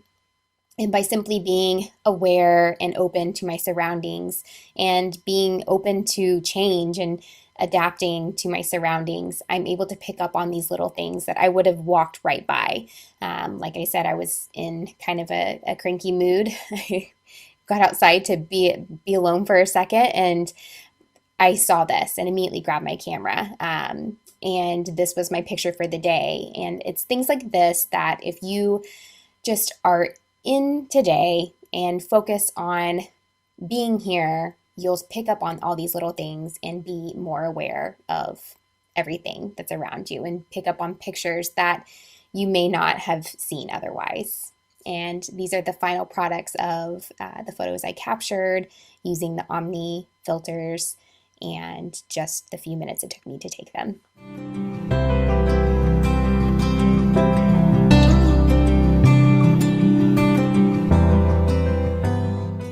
So in this last section, I thought I would take you through a typical month that I might go through with my creative process in my own 365. Every month varies. I never know, obviously, what my days are going to hold. Some days I'm really busy, some days I'm uninspired, some days it's a lot of work, and I just have to play around. So this would be a typical month. This was back in February, and we just have those slow months where we don't do much and I have to really make an effort to get outside, because I always know being outside inspires me and gives me a little bit of creativity, sparks that creativity. And so for this particular section, we went for a walk just because our family does well outside. So we went to a local park and walked through. I brought my Lynn's Baby Trio with me, and while the kids and my husband played and jumped off this little wall along the trail, I just played with the lenses, played with perception, and got low and just kind of moved around. I tried to capture the story of us walking, the little moments of my husband embracing the kids, and just kind of trail behind. I constantly am looking for leading lines, things like that along our way. Skies really have a big part of my heart. I love capturing them. They are definitely something that brings me joy. And so when we have a beautiful sunset or sunrise, I always grab my camera to capture it. And it can be a quick and easy picture for the day if I need it to be. Flowers are another thing that I enjoy having them in my house personally. So on different days, I am not good at macro photography, but I have fun playing with the different lenses and try to capture the details and the lines. It helps me look at things at a macro level and can be helpful in a lot of different ways. This was another time we went outside. Just on nice days, we head outside and capture just the different walks, the skyline. I try to get that. It can be as easy as like changing our sheets on our bed. I was changing the sheets, the kids came in, they were jumping up and down. So that was an easy picture for the day. It's little things like that, middle of the day chores, stop for a moment and grab a picture. This was running errands to go to the grocery store. I was actually turning around to tell my son to get his hand off the window, and I saw the light coming through his hand really pretty. So I grabbed a quick picture first before telling him to please not touch the window. So just little moments like that. I'm just constantly open, try to have a camera. I use all of my phone, whatever camera I may have with me. For this day, we went for a walk and I liked the lines of the bridge. I didn't really do anything with those photos, but it's always something that I can come back to later. I try, and if it doesn't work out, I have an idea and get that kind of in my head. On days like this, we had a good ice storm basically, so I captured those. I have random projects throughout the month, and those are always fun to think a little bit differently and creatively. I have those nights that I just didn't get a picture until it's bedtime. This day our light in the backyard lit up and we had just a dusting of snow, so one of my kids came out and let me kind of try to capture the low light. Another macro of detail of the snow, which is always fun and different. Different house projects, always try to grab a picture. It's not really something that inspires me, but it's one of those daily pictures that I'll try to capture of the day-to-day. I feel like those are the ones that I find more joy from like 5 years later than I do when I take them. So I'm very conscious of the fact that I still want to capture those little moments, those in-between moments that I may not be inspired in an artistic way, but in a mom way. I love looking back at those, so I'll still grab them. These are just our adventures outside, little details of how much it snowed that day, the line of the snow on the window, the way the light shines in, the coffee, little fun projects to get creative with my coffee, because I love taking coffee pictures. If you follow me, I take lots of those, and I kind of started my 365 with those. So I'd like to get creative with it. Finding light that comes in, like I mentioned before, looking at your room in 5 different ways. I'm constantly setting the light and how it comes in. And then playing, of course, with the different Omni filters are always fun. I feel like when I get stuck, that's one thing I'll grab is just getting to play with light. If the light's not changing for you, the Omni filters, I can change it myself. And so it's just a fun way to get creative and play with a different perspective of your everyday. Window light, I love. I'm not much of an indoor photographer. The outdoor, the sunshine, golden light has my heart. But in those winter months, I really have to check my perspectives because we're indoors a lot. in those cold days. And so I have a hard time with that for my artistic heart. But it is a challenge, and I appreciate the challenge of having to be indoors and doing something that I do find difficult, and having a new perspective on it. And then, of course, the first chance we get to go out on the trails, I love to do so. So that's something that I always get excited about, and it truly has my heart. So I hope you enjoy checking out a little bit about how I capture my everyday, those in-between moments that aren't that exciting. We all have them, but that's what's going to push us to see our life in a new perspective. And that's what's going to push your creativity the most, is those hard days, those quiet days, the days that you don't feel inspired. So keep searching, keep looking, and keep pushing yourself, and you will find new ways to see your everyday.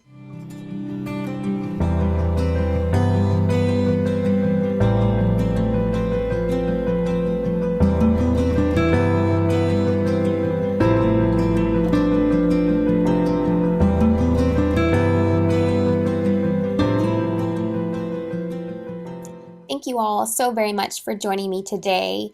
I've enjoyed getting to talk all about creativity and long-term projects, and I hope you're able to walk away with a little bit of new inspiration in how to push your own creativity and look at your world in just a slightly different way.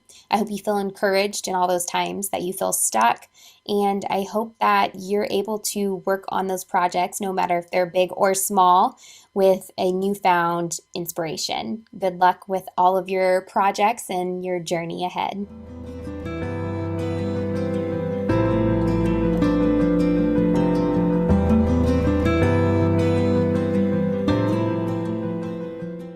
Dreamy artistic images. Emotive and soulful imagery. That extra recognition and quirkiness. Really unique images. O se olvidaron completamente. Extraordinary results. Creamy bokeh and a dreamy feel. Creative and quirky landscapes. Unique blur effect. Fun flares. Poetic, oniric look. Something extraordinary.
Hi, Lens Baby family. I am Mara Magarosi-Leitner, and I'm so excited to be presenting for the Shoot Extraordinary Conference this year. We are going to be discussing the topic today of evolving your portfolio creatively. So let's get started. So first of all, a little bit about me. I am an artist and an educator and an alternative process enthusiast. We're going to go over a little bit about what that means a little bit later. And I am from just outside of Detroit, Michigan. My photo journey started when I was 15 years old, and I got a little point and shoot camera that I split the money with my dad. The next year after that, I started taking a 3-hour, 3-credit photography class at the career tech that was next door to my high school.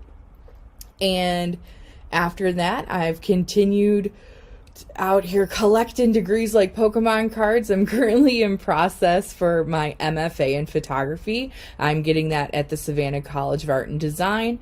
I also have a Bachelor of Fine Arts from the College for Creative Studies.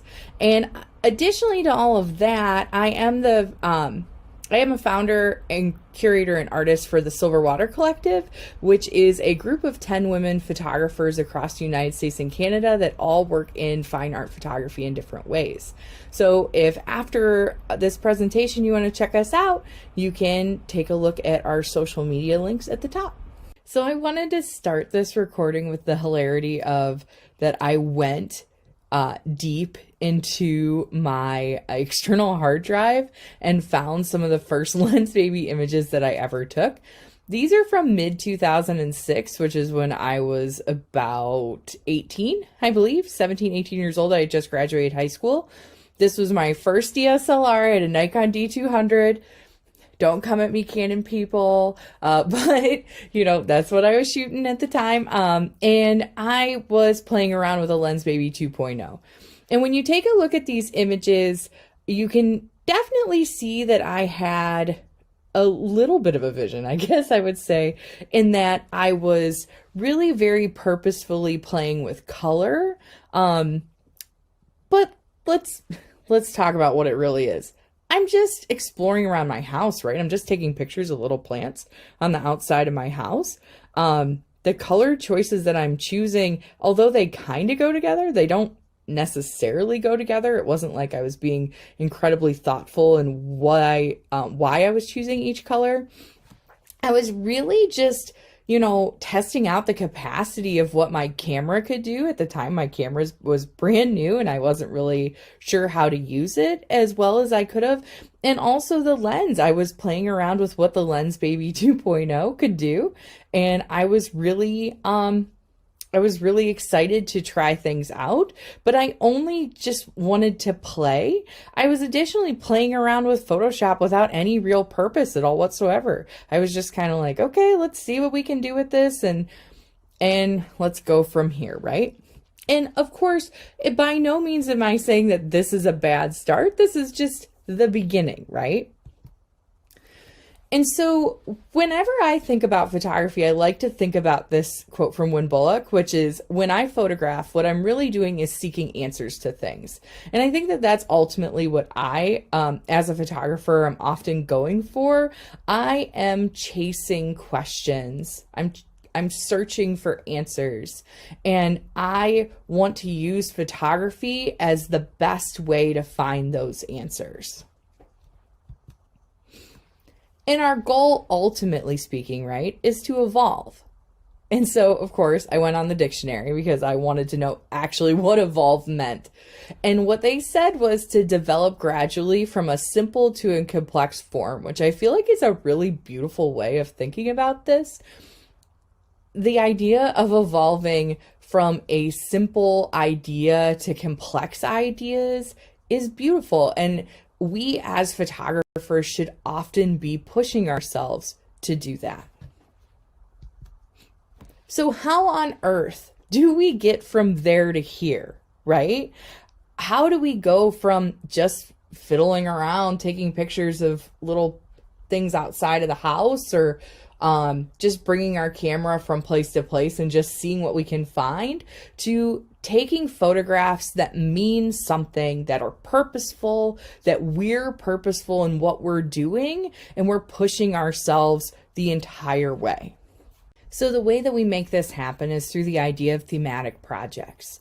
And so the way that you think about this is that if you want to have a purposeful portfolio, they need to be filled with multiple thematic projects over time, which ultimately speaking can last weeks to months to complete. So this isn't something that you do over an hour or two. This is something that you really are purposefully thinking about and pushing yourself forward to make sure that you are continuing to grow on the same thought process. These often involve much deeper research and much deeper planning. So you have to know what it is you like and what it is you're trying to do and how you're going to push yourself to get there. But the cool thing about this is that you can use your LensBaby tools to convey the meaning that you're looking for. So you want to be very purposeful in what you're using. You now are at the point where you are beyond just using things because they look cool. You want to be able to make sure that the tools that you're using are very strategic and they're going towards the meaning of what you're trying to say. But ultimately speaking, all the points are considered here, right? You need to figure out your inspiration. You need to find your purpose in what you're trying to shoot. You ultimately have to capture what it is you're trying to say. And then at the end of it, you need to output it the way that fits best, that circles back to the theme that you're trying to do. So my favorite step one, and the best way that I think that to start any project is by utilizing an inspiration board. And you may have heard these referred to as mood boards before as well. And this is something that a lot of designers use. And if you're savvy, photographers can use them as well. They can be created in multiple ways. People create them using Pinterest, Google Slides, PowerPoint, etc. You can use them anyway, Canva. There's plenty of different ways that you can utilize creation of making these. They can be digital or they can be physical. If you look behind my head, that's another inspiration board that I have on the wall that has images that are pinned up to it. And they can be for any type of art. Just because you're a photographer does not mean that you only have to look at photography. And I think that's really important to think about and pay attention to, because the best artists, and you're an artist, right? The best artists look at all different types and mediums of art. And you utilize whatever you can find to get the point across that you need to get across. So I wanted to show you an example of what my own personal inspiration board looks like. One thing that is important for me to point out is that I use Pinterest, but I don't go searching on Pinterest for pins that other people have. I place all of my own pins based off of photographers that I'm already looking at. And it's very important to me to make sure that I can find these people later. So what I always do is make sure that I am putting the photographer's name underneath. And I find these photographers from a lot of different places and ways. Some include just magazines, right? I look at a lot of different photography magazines. I look at Photo Lucida. I look at the top 50 every year. I look at Lens Scratch and Lens Culture and all of these websites that beyond LensBaby, all of these types of websites that show what contemporary photographers are doing today. I also very much pay attention to historical photographers as well. So as you can see from this little section in my inspiration board, I love Julia Margaret Cameron, and I also love Anna Atkins, and I definitely love William Henry Fox Talbot. And the three of them together create a baseline of one of the projects that I'm going to talk about as we move forward with the presentation. And so looking and seeing those photographers as well is important to really show, looking at those photographers really show a grounding in my own work and in the work here. Additionally speaking too, as you're looking through, you can see that I have a lot of different evolutions of a theme, right? So it's very clear that I like flowers. It's also very clear that I like different ways of photographing people, and I also really enjoy abstraction. And I don't try to make my inspiration board fit one particular type of work by any means. I literally, when I'm producing for this set of, or for this board in particular, I am putting what I just like in particular, and I really use it as a way to figure out what themes are evident in the work that I appreciate, and what colors and what palettes and what styles, all of those things that I appreciate to bring me more to the types of work that I really want to focus on personally. So you have your inspiration board. Now what? Now what do you do? Well, what you're going to do is you're going to figure out your project theme. And usually the way that I do that is by figuring out an overarching question. Things that, something that I want to know, something that I am paying attention to, something that I want to discover. And so an example that I can use for a future project we're going to talk about in a little bit, I have a project called The Untended Garden, and I had a set of questions that drove me at the beginning. Questions like, why is beauty considered problematic? Questions like, as a woman, am I an untended garden? And how am I personally not tending this garden? Those are questions that then drove me as a photographer. And so sometimes you just have to kind of think about what questions that you have in life and the things that are around you and how you can photographically answer that. But ultimately speaking, it all comes down to, what on earth are you trying to say? What are you trying to say? And if you can figure out a way to photographically answer that, you will be so much closer to accomplishing what you want to accomplish. So we obviously are here as a part of the Lens Baby conference, and I would be remiss if I didn't discuss the fact that you need to figure out what tools you're going to use. Do I use Lens Baby for every single project I do ever? Not necessarily. But do I use Lens Baby tools very purposefully when I do use them? Absolutely. And I do have some personal favorites that I use pretty often. My first favorite is the Lens Baby Omni Creative System, which I use. I have all those wands that are on there on the little picture that I found on Google. I also have, I think at this point I have every wand that you can possibly get. I started getting them a little bit at a time and realized that I needed more options. The reason why I use the Lens Baby Omni system is because I really enjoy the fact that it can create this otherworldly kind of feeling, because those reflections and refractions of light that are happening in the lens, caused by the glass in front of the lens, that creates an idea that we're going to discuss a little bit later, but the idea of shooting things that are not actually there. And what does that mean photographically? The other lens that I really, really love and I always go back to is my Lens Baby Velvet 28. I love this lens because of the soft painterly quality that it gives, and I used it very specifically in a set of work that we're going to discuss in a little bit, because of that painterly quality and the way that I wanted that to reference.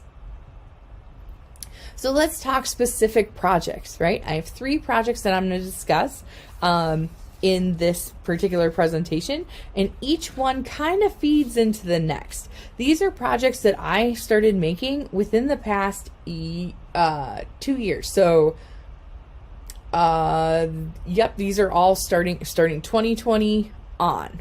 Okay, so the first project we're going to discuss is called Mistrusting My Nature. The next few images are all from this particular project. And it started off because of a conversation. I was in a conversation with somebody who was critiquing my work, not even this work, previous work before that. And they said this little quote that bothered me. They said, "You can't photograph things that you can't see." And I thought that that was really close-minded, I guess I would say. Because sure, okay, you can't photograph things that aren't there necessarily, but anybody who's played with any extensive amount of slow shutter speed knows that you can photograph things that you can't see all the time, right? Macro, I don't know about you guys' eyes, but my eyes don't see at that level, right? So you can and you can't, right? And that idea of photographing things that aren't there, that it's very strange, but it's also something that was really interesting to me conceptually. And so at the time, I was really focused on photographing specifically about anxiety disorders. At this time, that I had just come off of a 5-year project called Hyperstimulation, which was specifically about photographing how panic attacks affect people. And so because of that, I was still kind of on this kick, even though I was slowly transferring out of it.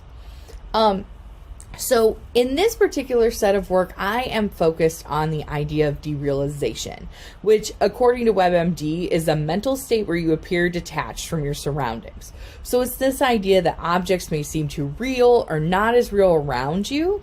And sometimes you feel like you're swimming through a fog, but everything appears to be hyper-focused. And when I wrote the artist statement on this particular work, I talked about the idea that you may find yourself staring at the same area of blank wall for what feels like forever. But when you snap back into reality, only a few seconds have passed. And this derealization is this idea of your mind protecting itself, right?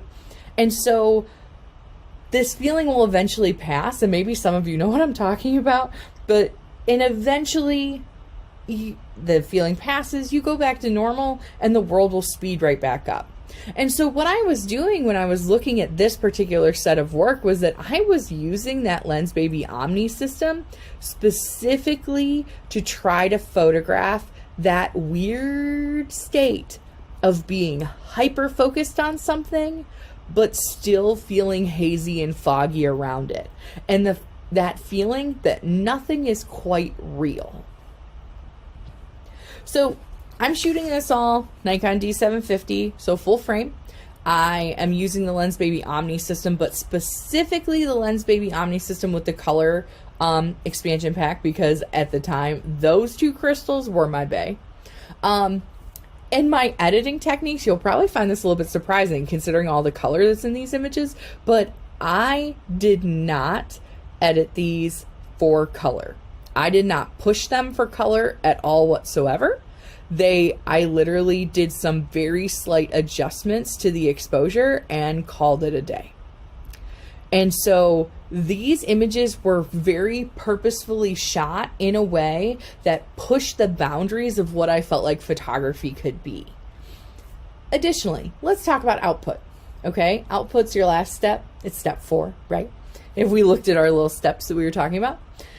I am an alternative process enthusiast. That means that I am a full, true believer that your photography is not complete until it comes out in the print. Okay? And so because of that, I'm not somebody who just prints something on glossy and calls it a day. That's not me. So what I did in these particular images is that I did an experimental printing process where I used hand sanitizer to transfer ink onto another piece of paper. And I also used alcohol-based transfers on birch. So I'll show you the differences. So this is a paper piece. You can see the texture of the paper behind it. This is a wood piece. You can see the grains of wood, especially in the upper corners and down here towards the bottom. These 6 are all wood pieces, and these 2 are paper. And these are in a smaller scale. So the wood pieces were at 11 by 14, and the paper pieces were at 13 by 19. So here we are, still in 2020, and the next project we're going to talk about is where I started talking about a lack of control. So as you can already see by looking at this triptych, these images are related to the previous ones, right? They feel similar, but they're a little different. There's something else going on here.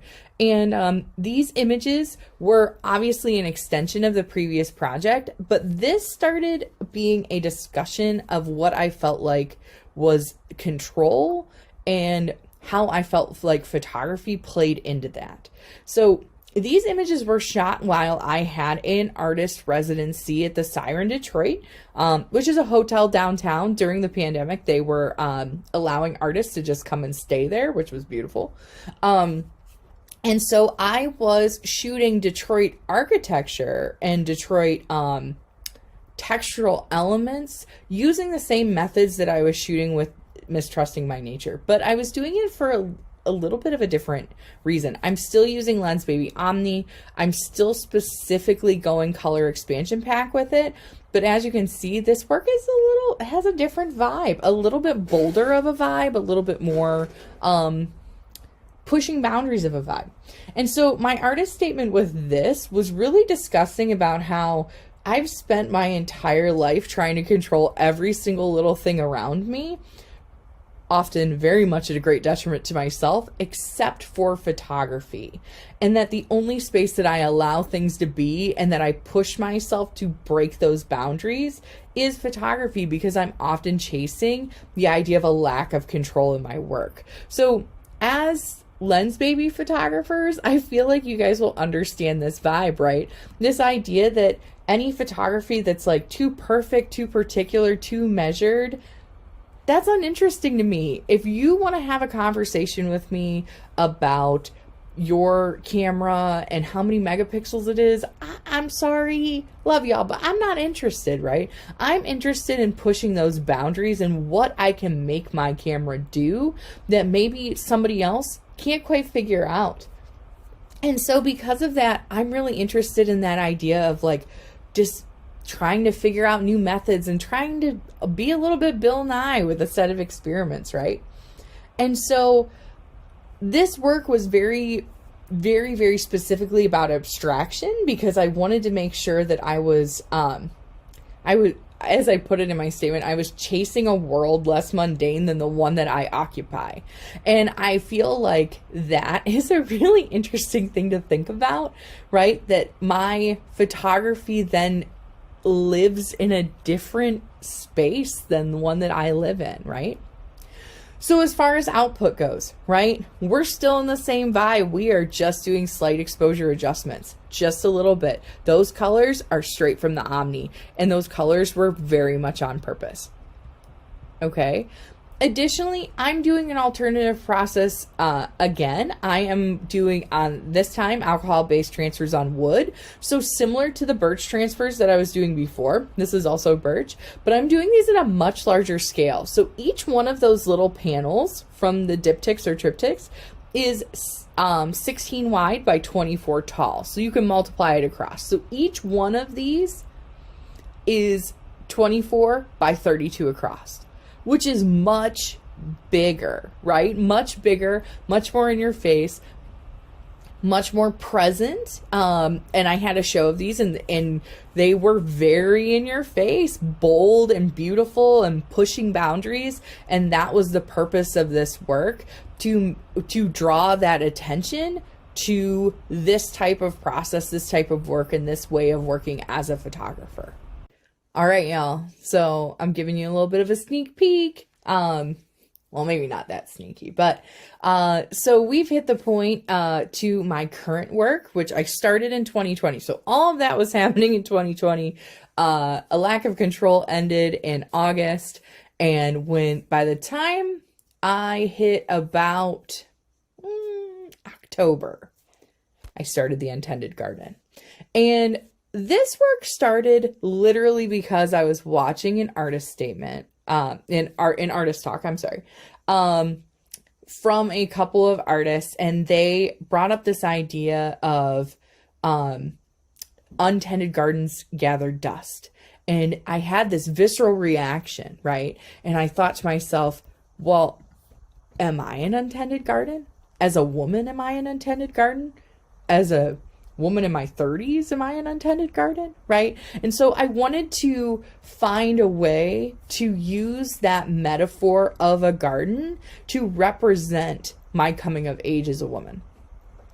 And so I'm doing this through a variety of techniques and processes to highlight the different parts of the aging process and the different components of being a woman. So this is like I was saying before, do I necessarily use my Lens Baby tools for every single thing that I do? No, I don't, because I have a lot of different tools, right?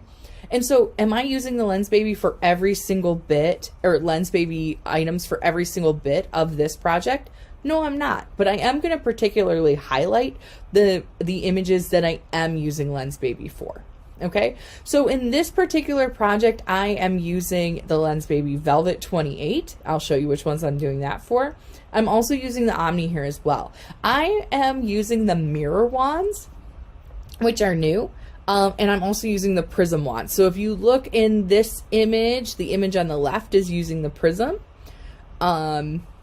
In this image, I am layering images over top of each other, but those are using the mirrors. And these ones are also using the mirrors. So the artist statement for the Untended Garden really discusses and unpacks this idea of why I've spent so much time questioning who I am and why I see myself that way.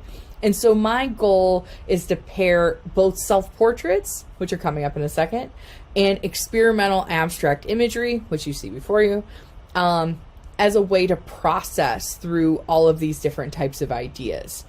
Because, honestly, because throughout my entire life, and I think throughout the entire life of most women, we're told that there's a certain set of perfections that we have to uphold, right?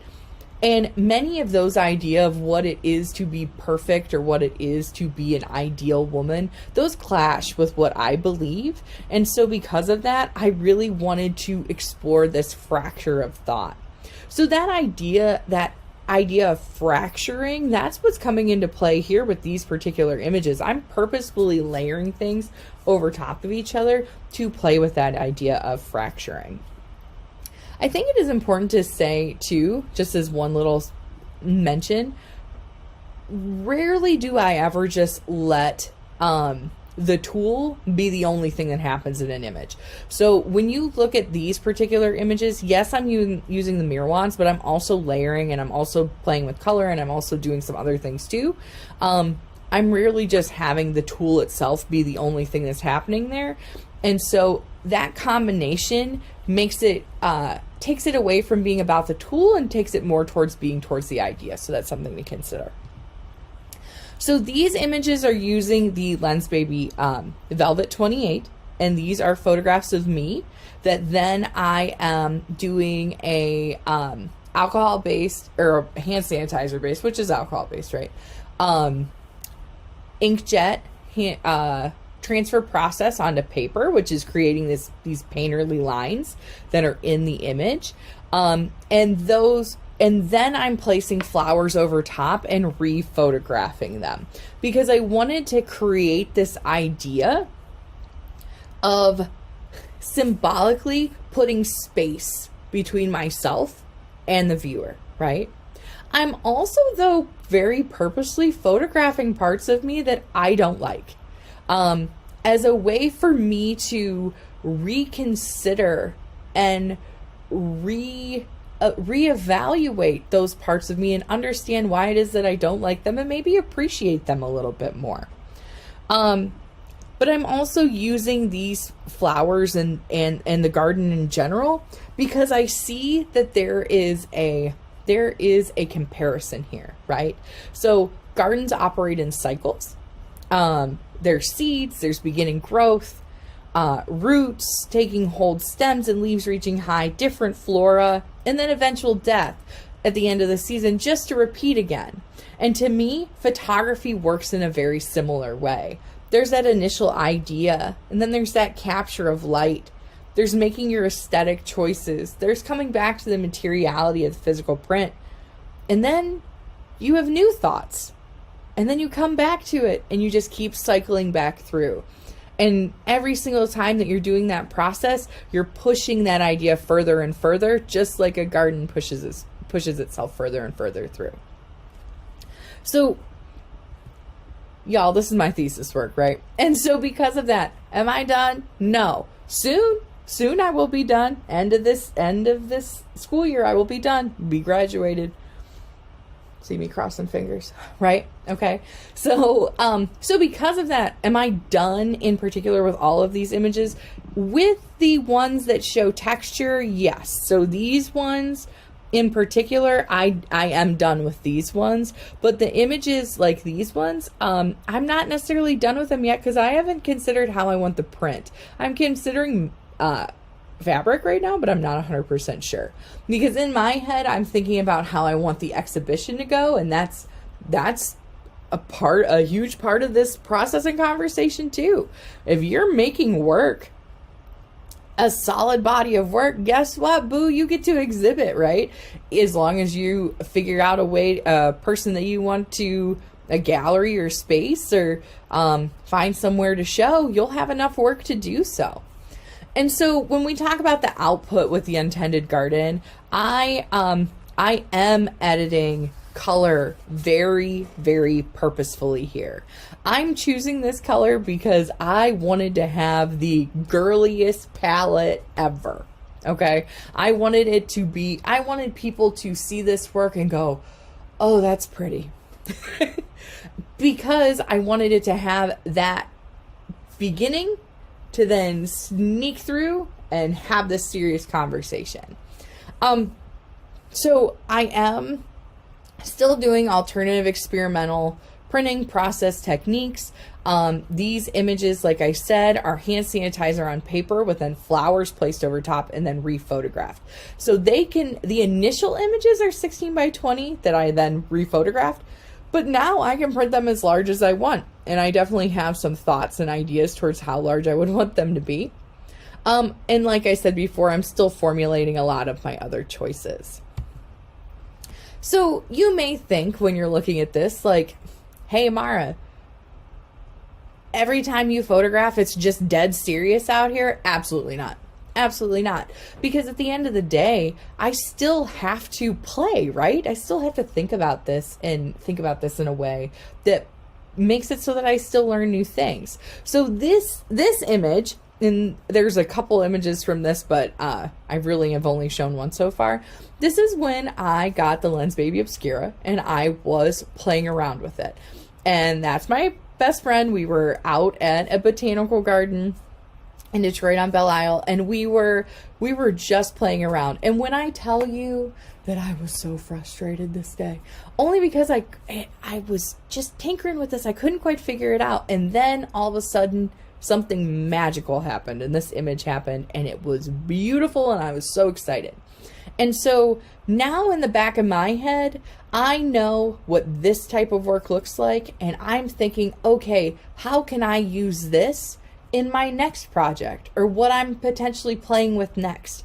Because your goal is to have your range of technical things that you know how to do, and to push those technical things into the slots of what your thematic choices are. So I don't quite have a thematic choice for this technique yet. That's okay. I'll have one eventually.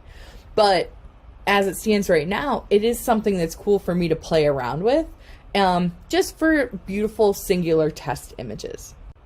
So what I want you guys to think about as we're wrapping up this presentation and the idea of thinking about your projects, evolving your portfolio creatively and thematically, is that the ultimate goal here is always growth.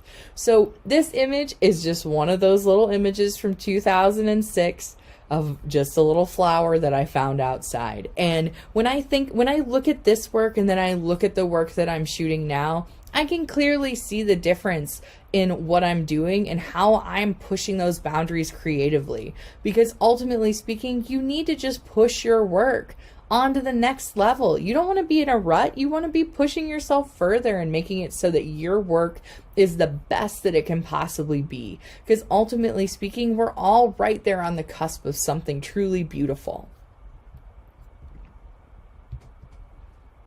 So I would love it if you stayed in touch with me. So here are all sorts of ways that you can find me. Once again, so these are my those are my Instagram. That's my personal Instagram on top, Mara Magarosi, which is it shows all my personal work and things that I'm getting involved with and different shows that I'm in. And then also the Instagram for the Silver Water Collective, which is the group of 10 women that I'm a part of. So if you're really interested in different ways that fine art photographers play with ideas and push their work to the next level, feel free to give us both a little follow. I hope that you have a great rest of your experience as a part of the Lens Baby Shoot Extraordinary Conference for this year. And I hope to see you soon. Keep shooting, keep being creative, push those boundaries. Talk to you soon. Dreamy artistic images. Emotive and soulful imagery. That extra definition and quirkiness. Really unique images. Y olvidaron completamente. Extraordinary results. Creamy bokeh and a dreamy feel. Creative and quirky landscapes. Unique blur effect. Fun flares. Poetic, oniric look. Something extraordinary.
Rich, could you introduce yourself to the Lens Baby community for those that don't know you? Sure. My name is Rich Ormanowski. I am a photographer based out of the greater Philadelphia area. I've been photographing since I was probably about 13 or 14 years old with just a 35mm point and shoot camera. But professionally now, I've been 21 years doing high school and college yearbook photography. And then with Lens Baby, I think I've been with, or at least using your lenses for probably about 7 or 8 years now.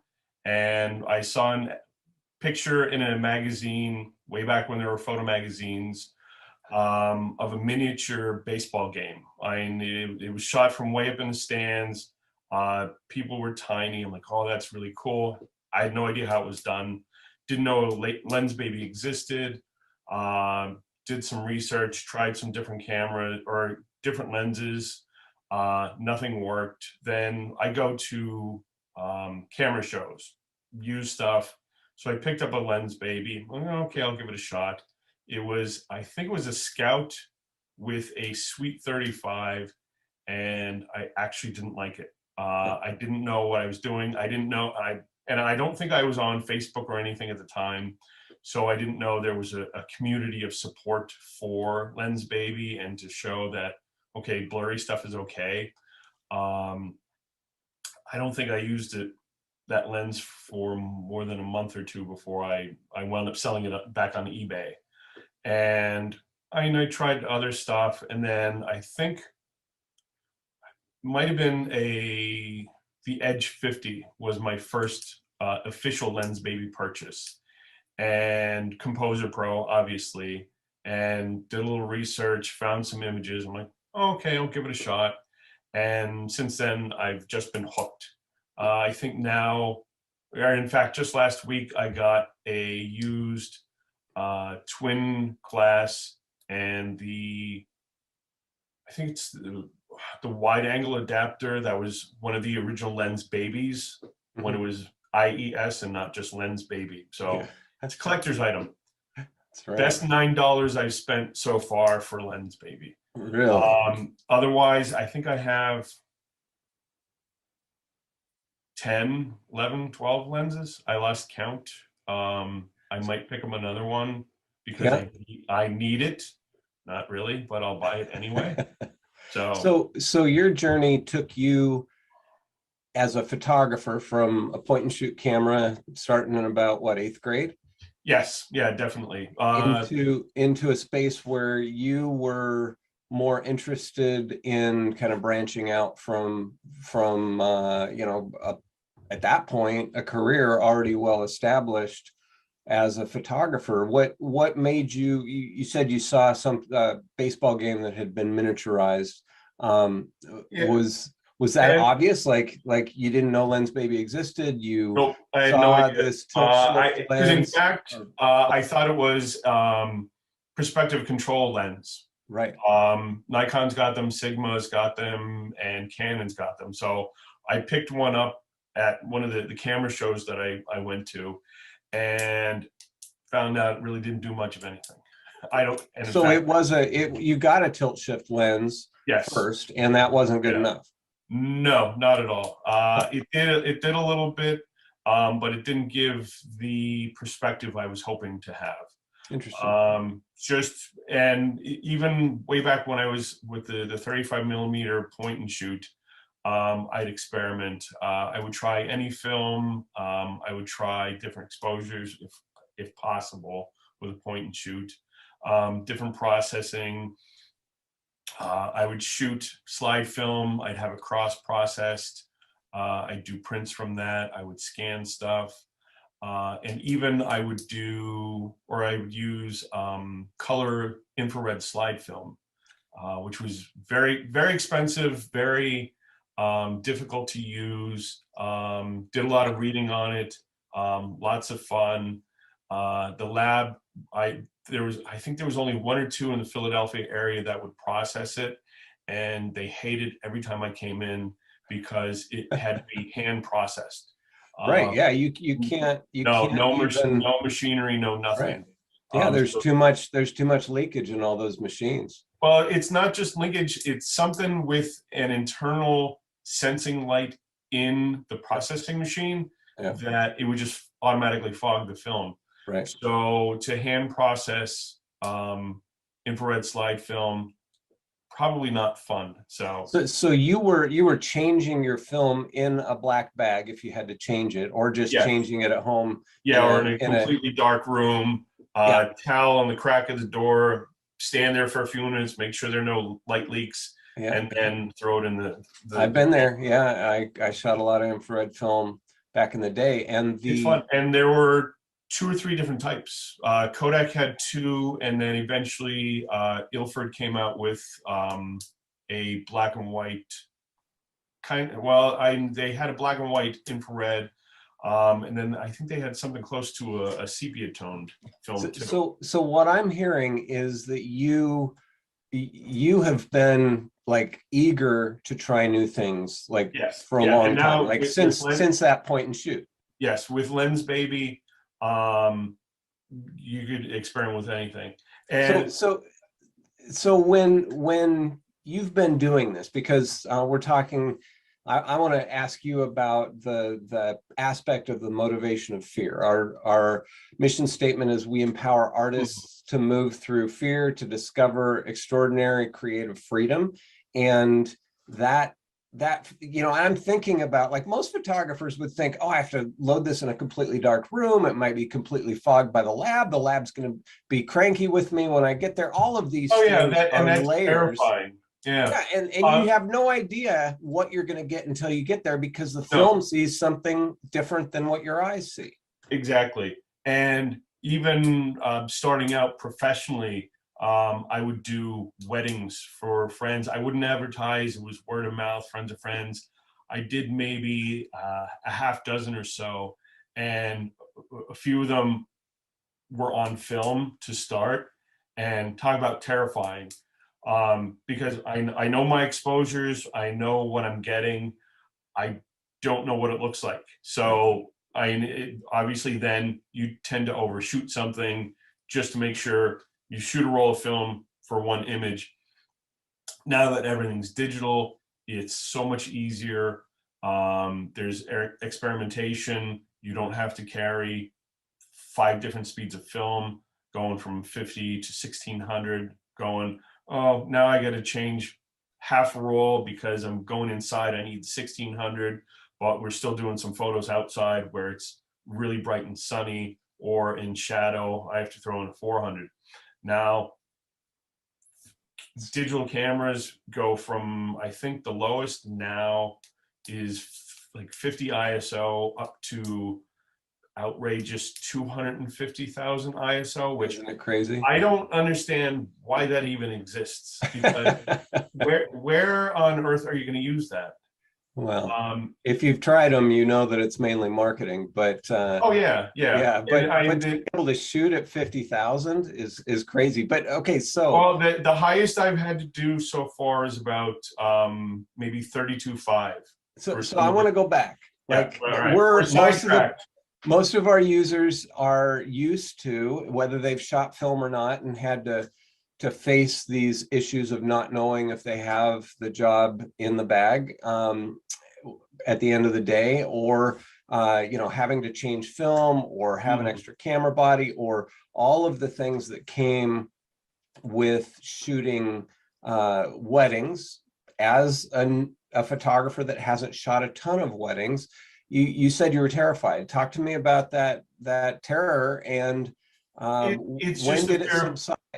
It's the fear of not knowing that you're going to have it. I mean, especially with film, of not knowing if the lab's going to essentially screw up your job, or if the film even went through the camera properly. Right. If you had a problem with your camera, because once I bought a used camera, no problems, went on a job and processed by the lab, and they came back, they're like, oh, there's something wrong with your camera. I have no idea. There was no pressure plate. So every time the film went through, the film is floating. There's nothing holding the film steady. So I shot a job where there were images, but it was all kind of fuzzy. Not the good fuzzy with no lens baby. And I might have been like a soccer game or something, so it was easy to go back and shoot. But the lab saw it, and they're like, there's something really wrong with your camera.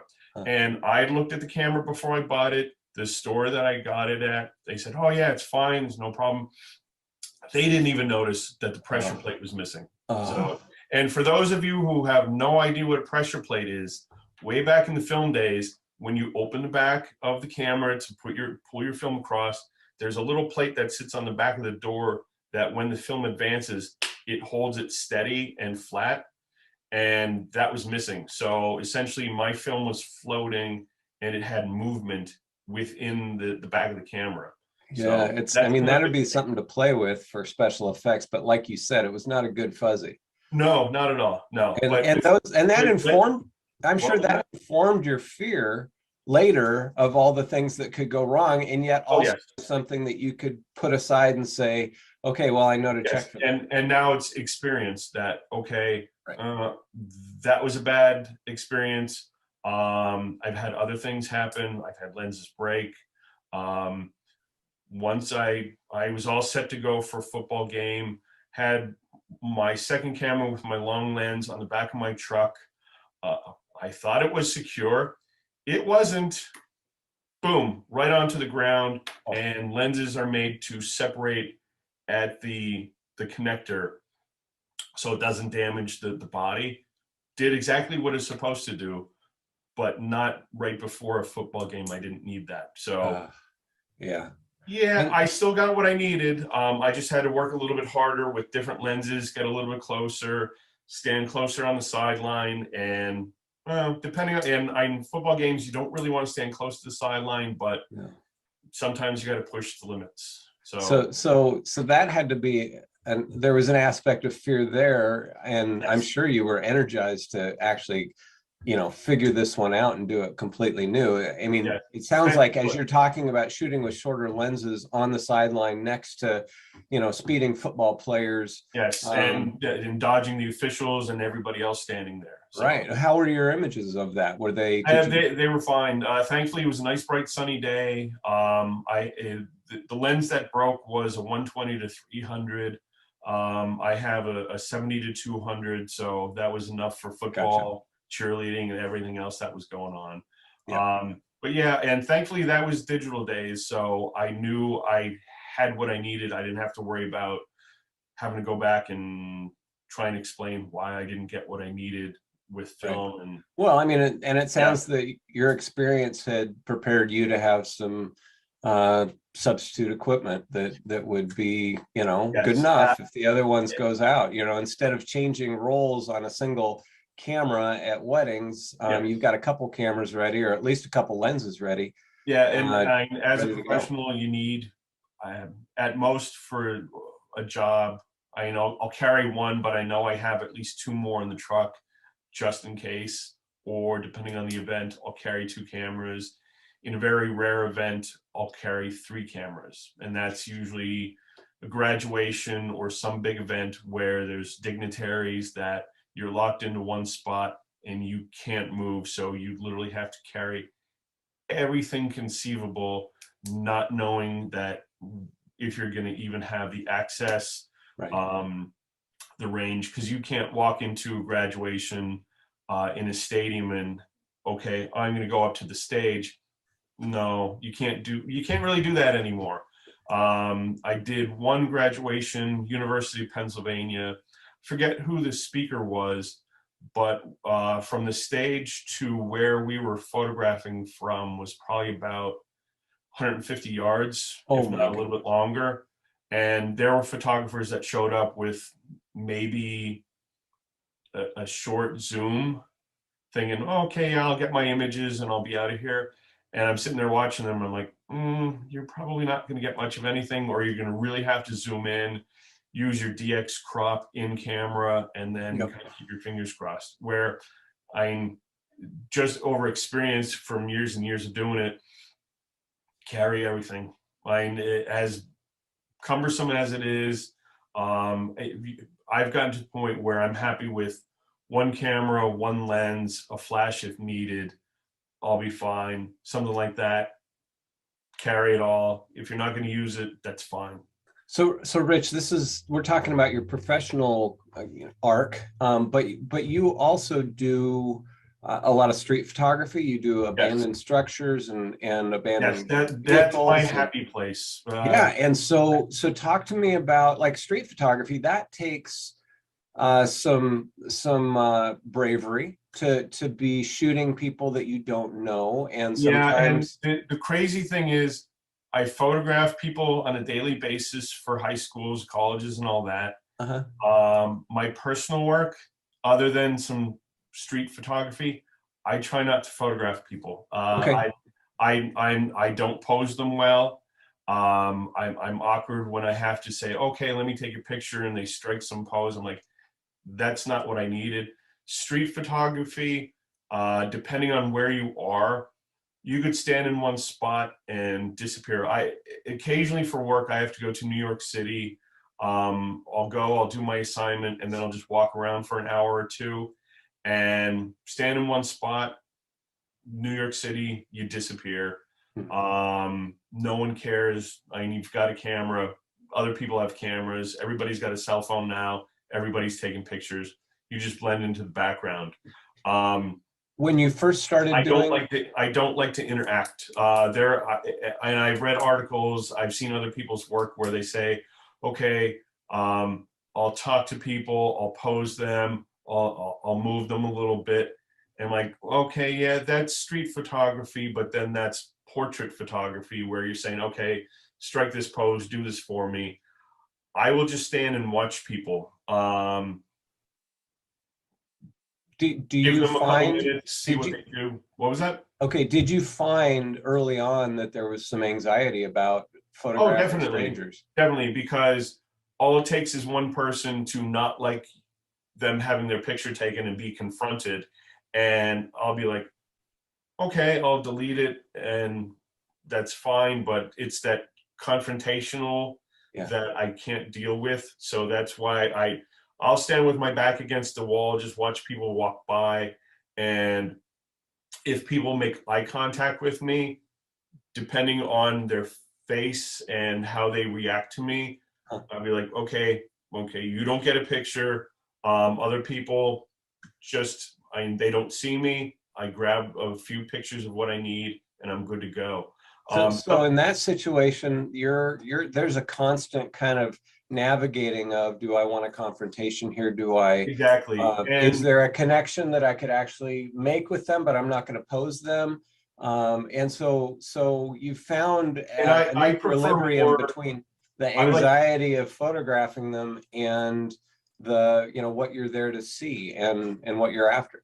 Yeah, I would rather miss a photo than have to explain something to someone and say, okay, this is what I want. Stand here, lean this way, pose this way. That's not what I'm looking for. If I wanted something like that, I'd hire a model, go somewhere, take some cool photos. And I would rather essentially, and how I like to do weddings and other events. And for work, I do a lot of proms and dances and stuff. I just want to be a fly on the wall. I want to get people's reactions. I just want to blend into the background and see what I could get. Street photography, that's the best way to do it. And especially with digital now, you can immediate results. If you don't like your exposure, You could change it. If you don't like your lighting, you could change it. There's so many options now. And especially with Lens Baby too, some of the longer lenses like the Edge 80, even the 50, and of course my favorite, the Burnside. Everybody should buy a Burnside. Highly recommended. It's great. Trust me. They're all good for street photography. And now I'm thinking, I read somebody's reviews online, the Velvet 56 and the 80. So, or is it 80 or 85? 85. For like street photography. So I'm like, I don't have them yet. Most of my stuff is not velvety soft. I have the Velvet 28. I always turn it down to like a 4 or 5, 6 to get away from the shiny, ethereal look. But I like the longer lenses for street photography. Yeah. 35, the Burnside 35 somehow is fine for street photography, and a lot of other photographers use 35 millimeter for that closeness. Burnside is fine. The Edge 50 is fine, depending on what look you're going for. But even the twist, but still there's the fear of intimacy. Like I said, I photograph people constantly outside of work. I would rather be in an abandoned building, photographing stuff like that. I go to some historical places. I would rather photograph that. I will pretty much photograph anything. I do nature, still life, whatever I'm in the mood for. And like I said, I just got the double glass and the adapter, so I've been playing with that. And whatever piques my interest, I'll stop and grab a photo. I have a favorite spot near my house that is great in the fall, great color, some yellows, some oranges, and it's a very quiet road where there's not a lot of traffic. So of course I was standing in the middle of the road the other day taking pictures of just an empty road, and I'm happy doing that. But for something like that, it's the fear of getting run over. Yeah. See, there you go. Standing in the middle. And I don't know how I do it, but a lot of the stuff I like to photograph, I somehow have to stand in the middle of the road. Yeah. Even when I'm in Philadelphia, occasionally doing some buildings and some other things, which Philadelphia's got some sketchy places, I find myself having to stand in the middle of the road. And Philadelphia, not a good idea to do that. Well, and I will say that I'm hearing a lot of parallels with my photojournalism career, is that you've been a photojournalism for schools, or a photojournalist for schools, and that requirement, I mean, you got to get names, you got to move toward people. You don't necessarily for the school so much, but for me, that was it's just, for me, it's just a matter of taking pictures, getting a lot of pictures, different faces, and just handing them back to the school. So most of the time I don't have to identify anybody. It's great. So regardless, there's, whether you need those names, there's been an arc from you going out with your, I think you had a VR35 Kodak, which I shot myself. I love that little camera. My father got it as a prize. Flip up flash. Wait a minute, hold on. And the arc from just photographing your friends to photographing strangers and going out into abandoned things. You talked about the fear of intimacy of having too short of a lens. Like there are things that you've grown in, and I'd like to hear what's been the most anxious thing that early on in your career is just a piece of cake now. I think it was just the fact of being a photographer, because when I've been taking pictures since like 8th grade. Never actually had any proper training in photography until maybe end of sophomore year, early junior year in college, because I changed majors. Started as a business major, found out I was terrible in all things business, counting, statistics, everything not for me. I had friends that were communications majors, and they're like, oh, come to us, we don't take tests. I'm like, we do projects, we do fun stuff. I'm like, okay, I'll be right over.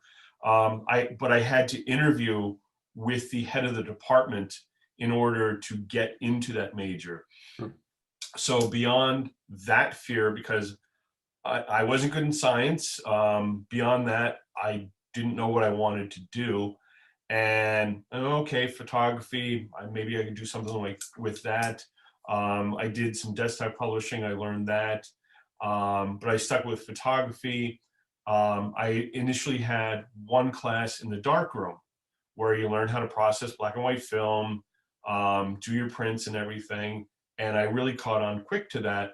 And within weeks, people are asking me questions about what I'm doing. Like, I don't know, I'm taking the same class you're taking. But I used to anger my instructors because they'd always say, make a contact sheet, look at all your images, see what you want to do. I would not do that. I would hold the plastic sheet up to the light or whatever and go, okay, I'm going to pick that frame. I'm going to work on that. And that's kind of how I work now with my images. I don't do a lot of editing, some dodging, some burning. I'll clean up spots if needed, but I use Adobe Bridge as basically my viewer. I'll pick an image, I'll work on it, and I'll go from there. So Rich, I want to back up. Yep, I know I get sidetracked. You said you were the anxiety that you identified was that of being a fear of being a photographer. Just the fear of, okay, I take pictures and I don't know if I can make a career out of it. I had zero intention of being a professional photographer. After college, I did desktop publishing. I worked for 2 companies doing catalog work, and that was boring. I owned, at that time, I think I had the Nikon 8008. It was a autofocus. I had maybe one short zoom and maybe a flash. And I'm like, okay, the job posting for where I currently work opened up. I applied for that, and I applied for photo printer at the Philadelphia Museum of Art. Needless to say, I did not even get an interview there, but for the company at the time, the name was DeVore. I think I interviewed with them on a Monday afternoon. They called me that, I think, Wednesday or Thursday to say, oh yeah, we'll hire you. And I think I started the following Monday or Tuesday. So I never gave my 2-week notice. And my manager knew I went for an interview when I took Monday afternoon off. He's like, you had an interview? I'm like, yeah, pretty much. It's like, yeah, I don't blame you. So you I didn't know what I was doing. I'm like, okay, I own a camera, I own a lens, I own a flash. I think I owned a flash at the time. I had a fear of flash photography because I think TTL, it was good, but it's obviously nothing like it is now. Manual flash, knew nothing about because I never learned it really. I did some studio work. So what I'm hearing now, flash is a whole different thing on. Oh God, yeah. My first assignment, I had faculty photos at a high school, and I still know the school. I blew out every face because I overexposed it. Yeah, and so again, we're on film here, and yes. Flash really isn't a factor. The general fear of not knowing. Flash isn't even a factor for most photographers because our cameras go from 50 to at least 20,000 ISO or 25,000 ISO. But wait a minute. So you just ran after it. Like you had some anxiety about being a photographer or about being able to do the job or do it professionally. And you just said, hey, I'm going for it. Like, what was the motivation for that? Like you just wanted to conquer it? No, I think I just needed a job. I needed something to do. Love it. And I figured, okay, photography. And I've always loved Matthew Brady's documentary work of Civil War and other photographers. I'm like, oh, yeah, that's fun. When I first started taking pictures, I would do stuff like that, but I didn't know that beyond that, what I could do with it.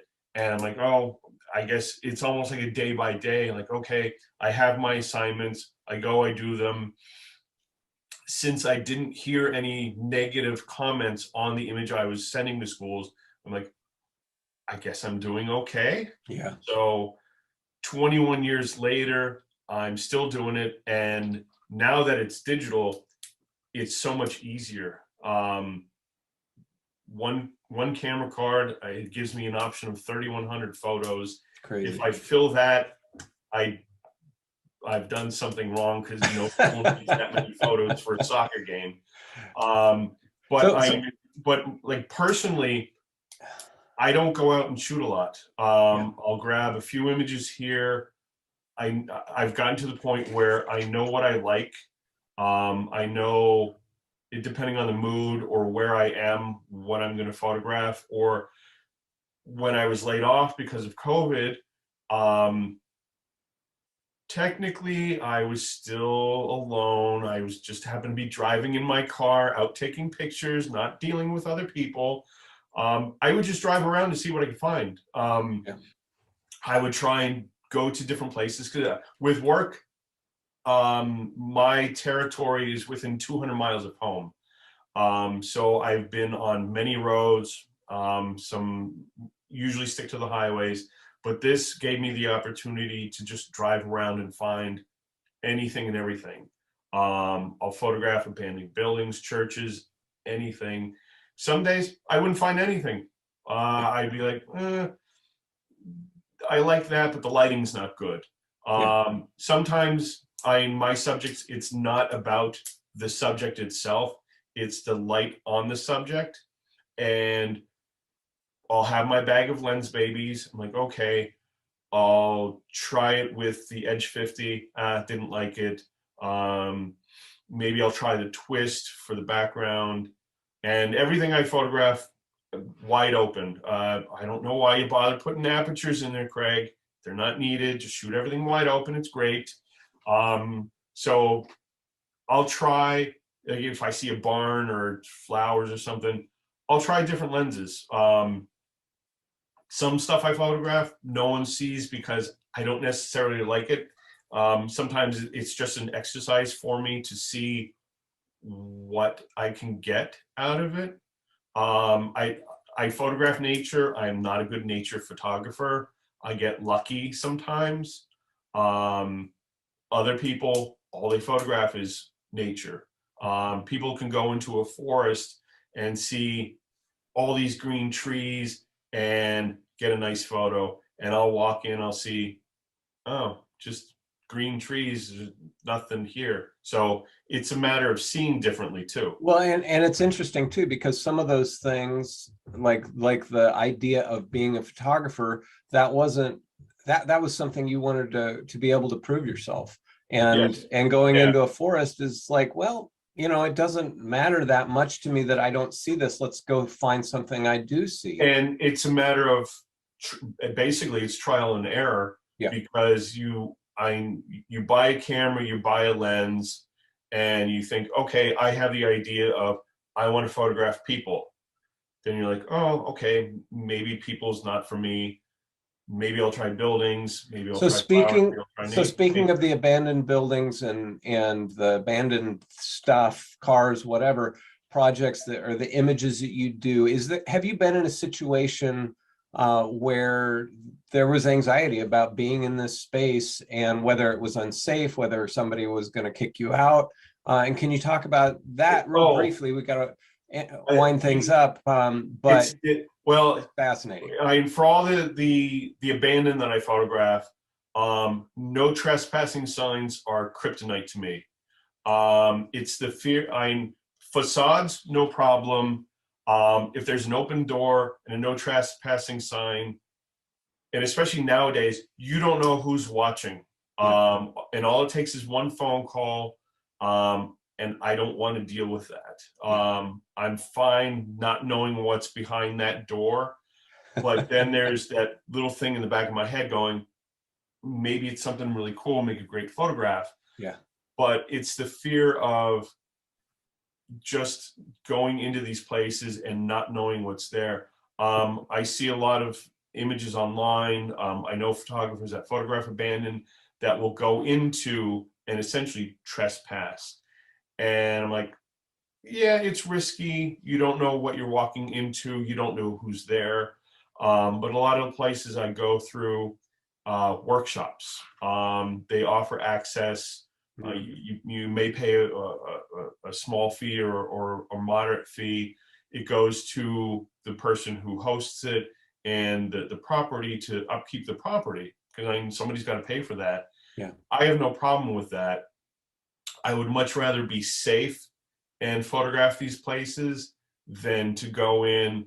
And I don't necessarily, when I'm out working by myself, I'm not telling people, okay, I'm going here. If you don't see me in 2 days, I'm probably still there.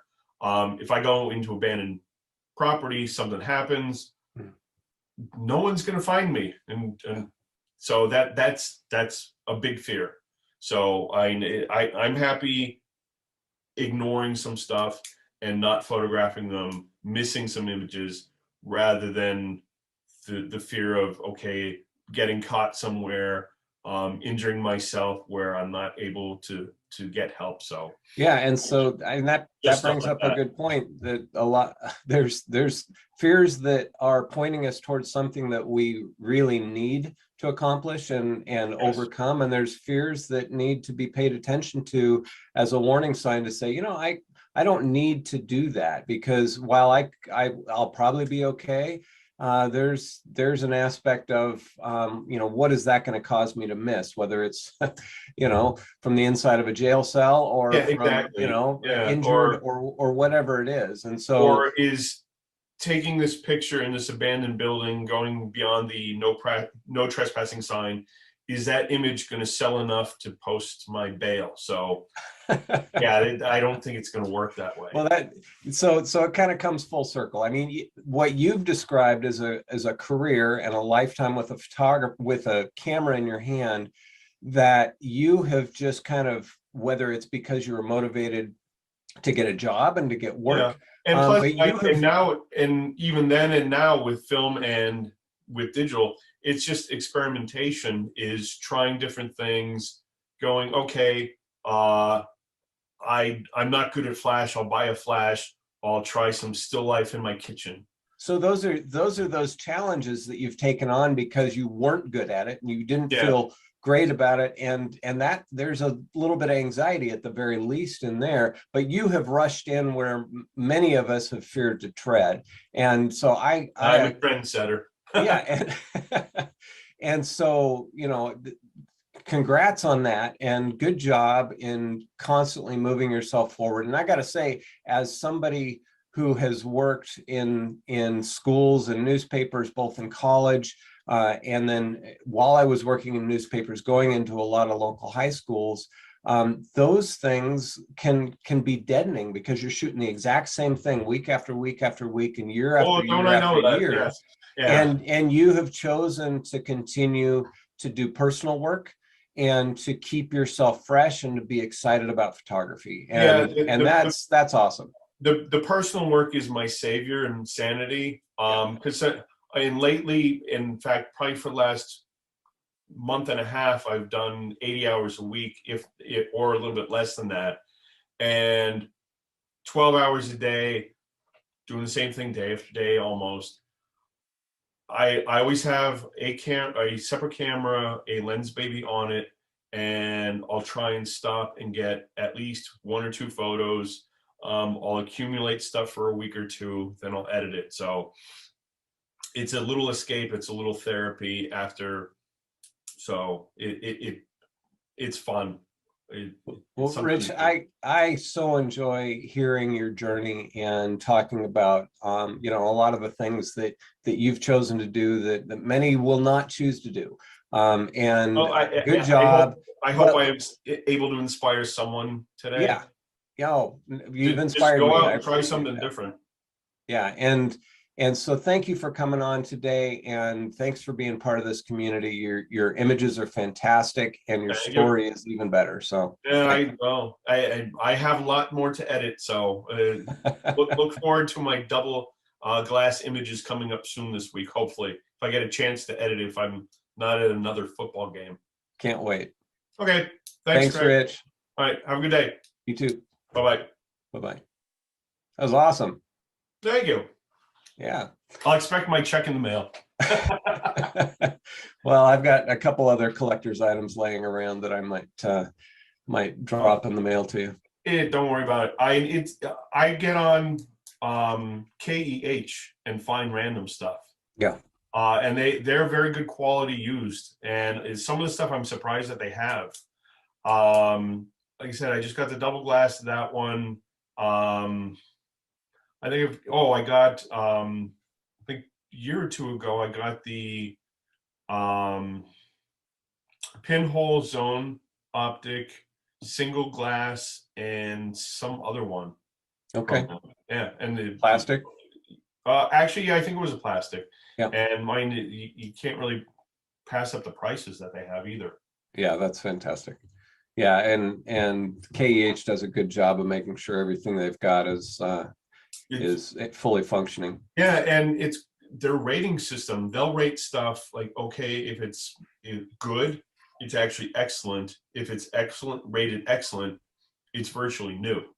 Because I've gotten cameras, I've gotten other lenses from them, and in fact, I got the 85 Petsfall from them. Nice. The lomography. Yep. It was rated as bargain.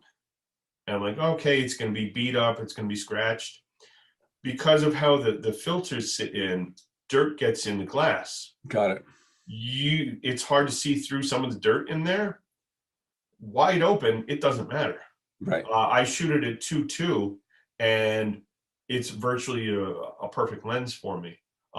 In fact, I did went to a fair end of September and did some people photos there with it wide open, and it's perfect. Yeah, if anything, it's going to add character to your bokeh. Oh yeah, and have extra it's dust. nice because even with all that dirt in there, shooting wide open,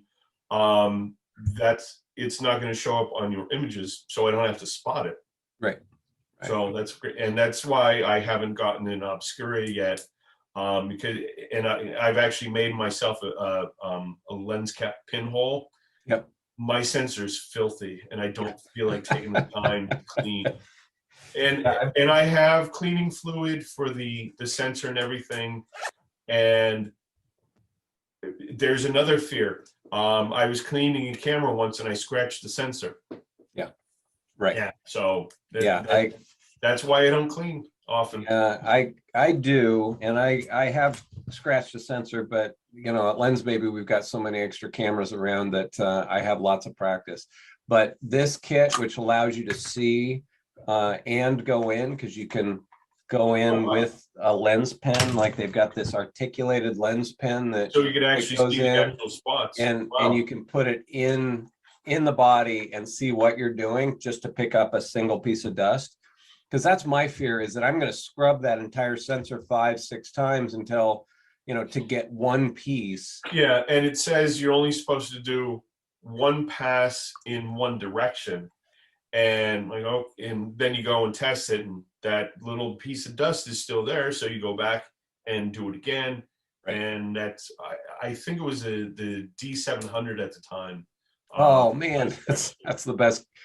That's the best SLR still camera I've ever owned. Yeah. So I don't think my insurance covered it either. So I had to eat the cost of getting a new sensor. But yeah, so. And in fact, some of the stuff I shoot for work, thankfully, I try not to get a lot of sky in it, because then it shows all the dirt on my other sensors. So I have two D500s and a D800 for work, and I'd rather not clean them than run the risk of scratching them. So Yeah, understood. and they say, and I love how they say, oh, changing lenses outside, you're supposed to hold the camera upside down and take the lens off. Like, in reality, that doesn't happen. Yeah, no. I'm standing on a sideline, it's raining, it's windy, I'm switching lenses, I'm going for it. Yeah, I had an experience where I had a little leaf come down while I was going into the wedding, going, oh, I forgot to clean my sensors. Put it on bulb. I look up, I'm under a tree, little tiny piece of a leaf comes down and goes inside and it disappears behind the shutter. I'm like, well, not using that camera. So I just had that one as like basically a rear lens cap on my shoulder, so that I had one lens there, and then I was switching with the other camera all day long, and just shooting on the other camera. But good thing I had 2 bodies. I had 3 bodies that day. That was after I had started Lens Baby, and I did not go through my checklist the night before like I usually do. And I had not charged my batteries, and I had one almost exhausted battery, and I had a battery that was full.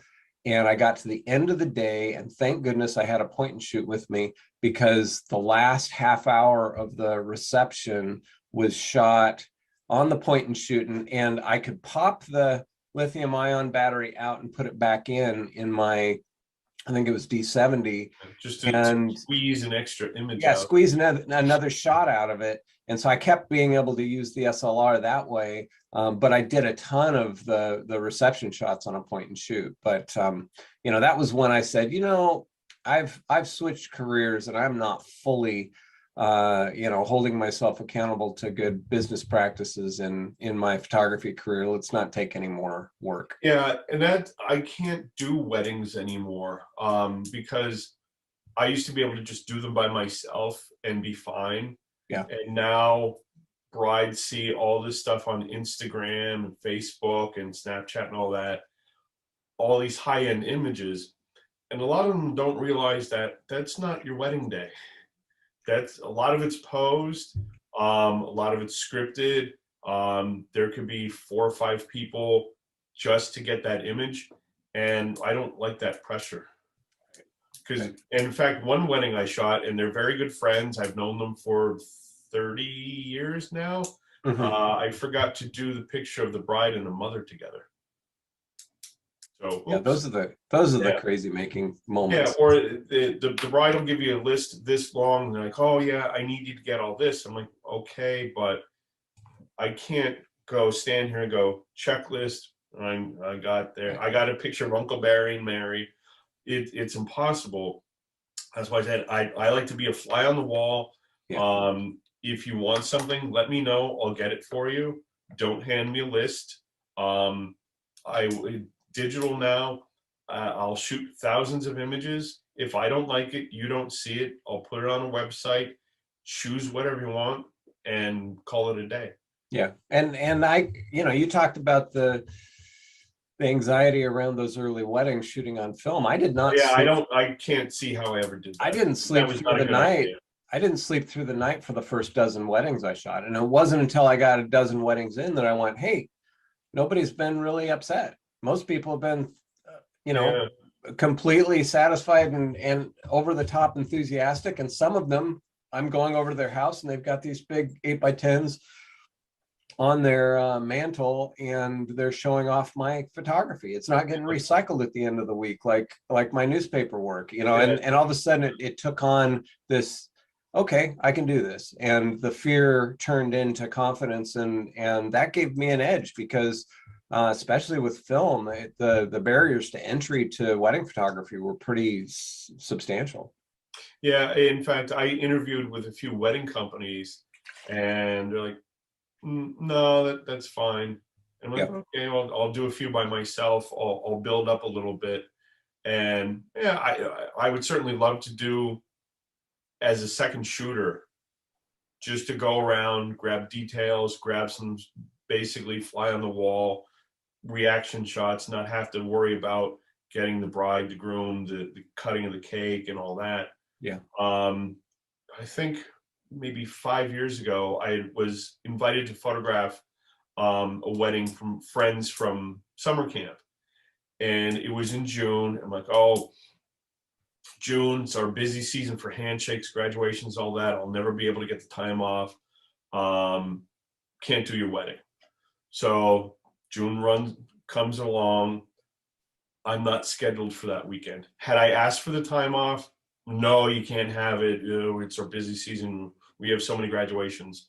So wedding was in just outside Portland, Maine. So I left at, I think, like 4:30, 5 o'clock in the morning, drove up to Maine, didn't have a hotel, didn't have plans or anything, went right to the venue, saw it was all set up. No, didn't tell anyone I was coming, and went up, found a hotel, showered, came back down to the venue with my lens babies, walked around, all the tables were set up, did some stuff like that.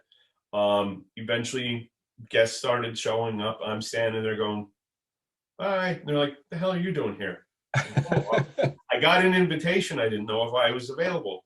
So it was an outdoor wedding. I'm sitting in the back row with friends, and the bridal party was getting dressed at a house across the street. So they came, walked across the street, and walked through the park.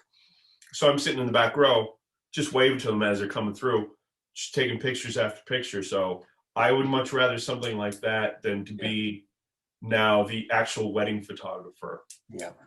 I eventually saw their wedding album. Some of my images are in it. I'm like, oh, that's great. I put everything on a website, gave them the link, said, download whatever you want.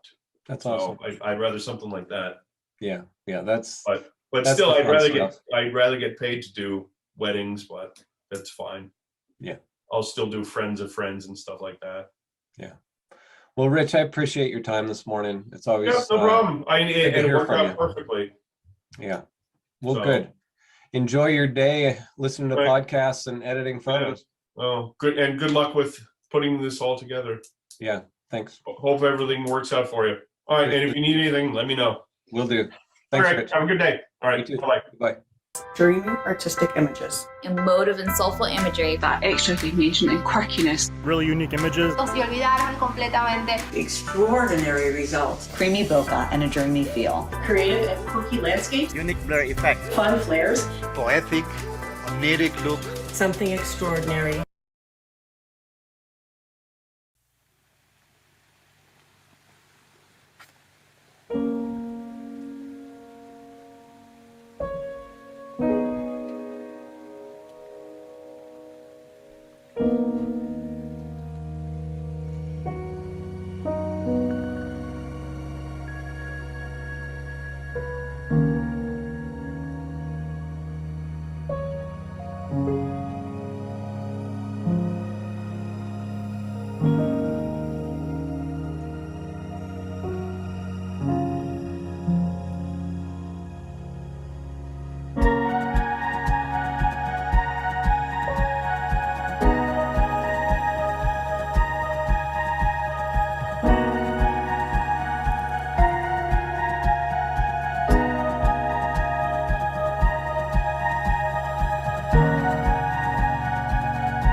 Hello everyone, Charlotte here, aka CEJ Photo. I'm a fine art photographer and a Lens Baby ambassador. In this video I'm going to be taking you to Auckland's west coast here in New Zealand. We're going to be meeting up with a model and I'm going to take you through a photo shoot. And even if you're not interested in portraiture, you should still come along for the scenery. I'm going to be using two lenses for this photo shoot, the Burnside 35 and the Sweet 80. The Burnside 35 is a standalone lens with a focal length of 35mm. It has an aperture range between f2.8 to f16, with the largest effect happening at the widest apertures. The effect from the Burnside is a center focus with a swirly bokeh around the outside. And it also has a manual vignette slider, which you can increase or decrease as you like. The Sweet 80 is part of the optic swap system. This is the optic here, and this is the Composer Pro. At a focal length of 80mm, this is ideal for portraiture, but it also has other applications. It also has a macro function, and it has an aperture range between f2.8 to f16, with the greatest amount of effect at widest apertures. And the effect from the Sweet series is a sweet spot of focus in the middle of the frame with a beautiful blur around the edge, which almost reminds me of zoom blur. And this is the focus ring here, and the center spot of focus is positioned using the Composer Pro by unlocking the mechanism and tilting the composer, and locking back in place. During the photo shoot, I'm going to talk about my thought processes, the refinements I make as I go along, and I'll be critiquing my own work. So let's get started. I took my Lens Baby gear to Auckland's west coast. This is Piha, famous for Lion Rock and the TV series Piha Rescue. The first lens I put on my camera was the Sweet 80 optic with the Composer Pro, and you can see what the effect looks like here. The Sweet lenses are my favourite Lens Babies, and I especially love them for black and white photography. All the images I show here are straight out of camera or with very minor edits unless stated. Let's get out to the beach.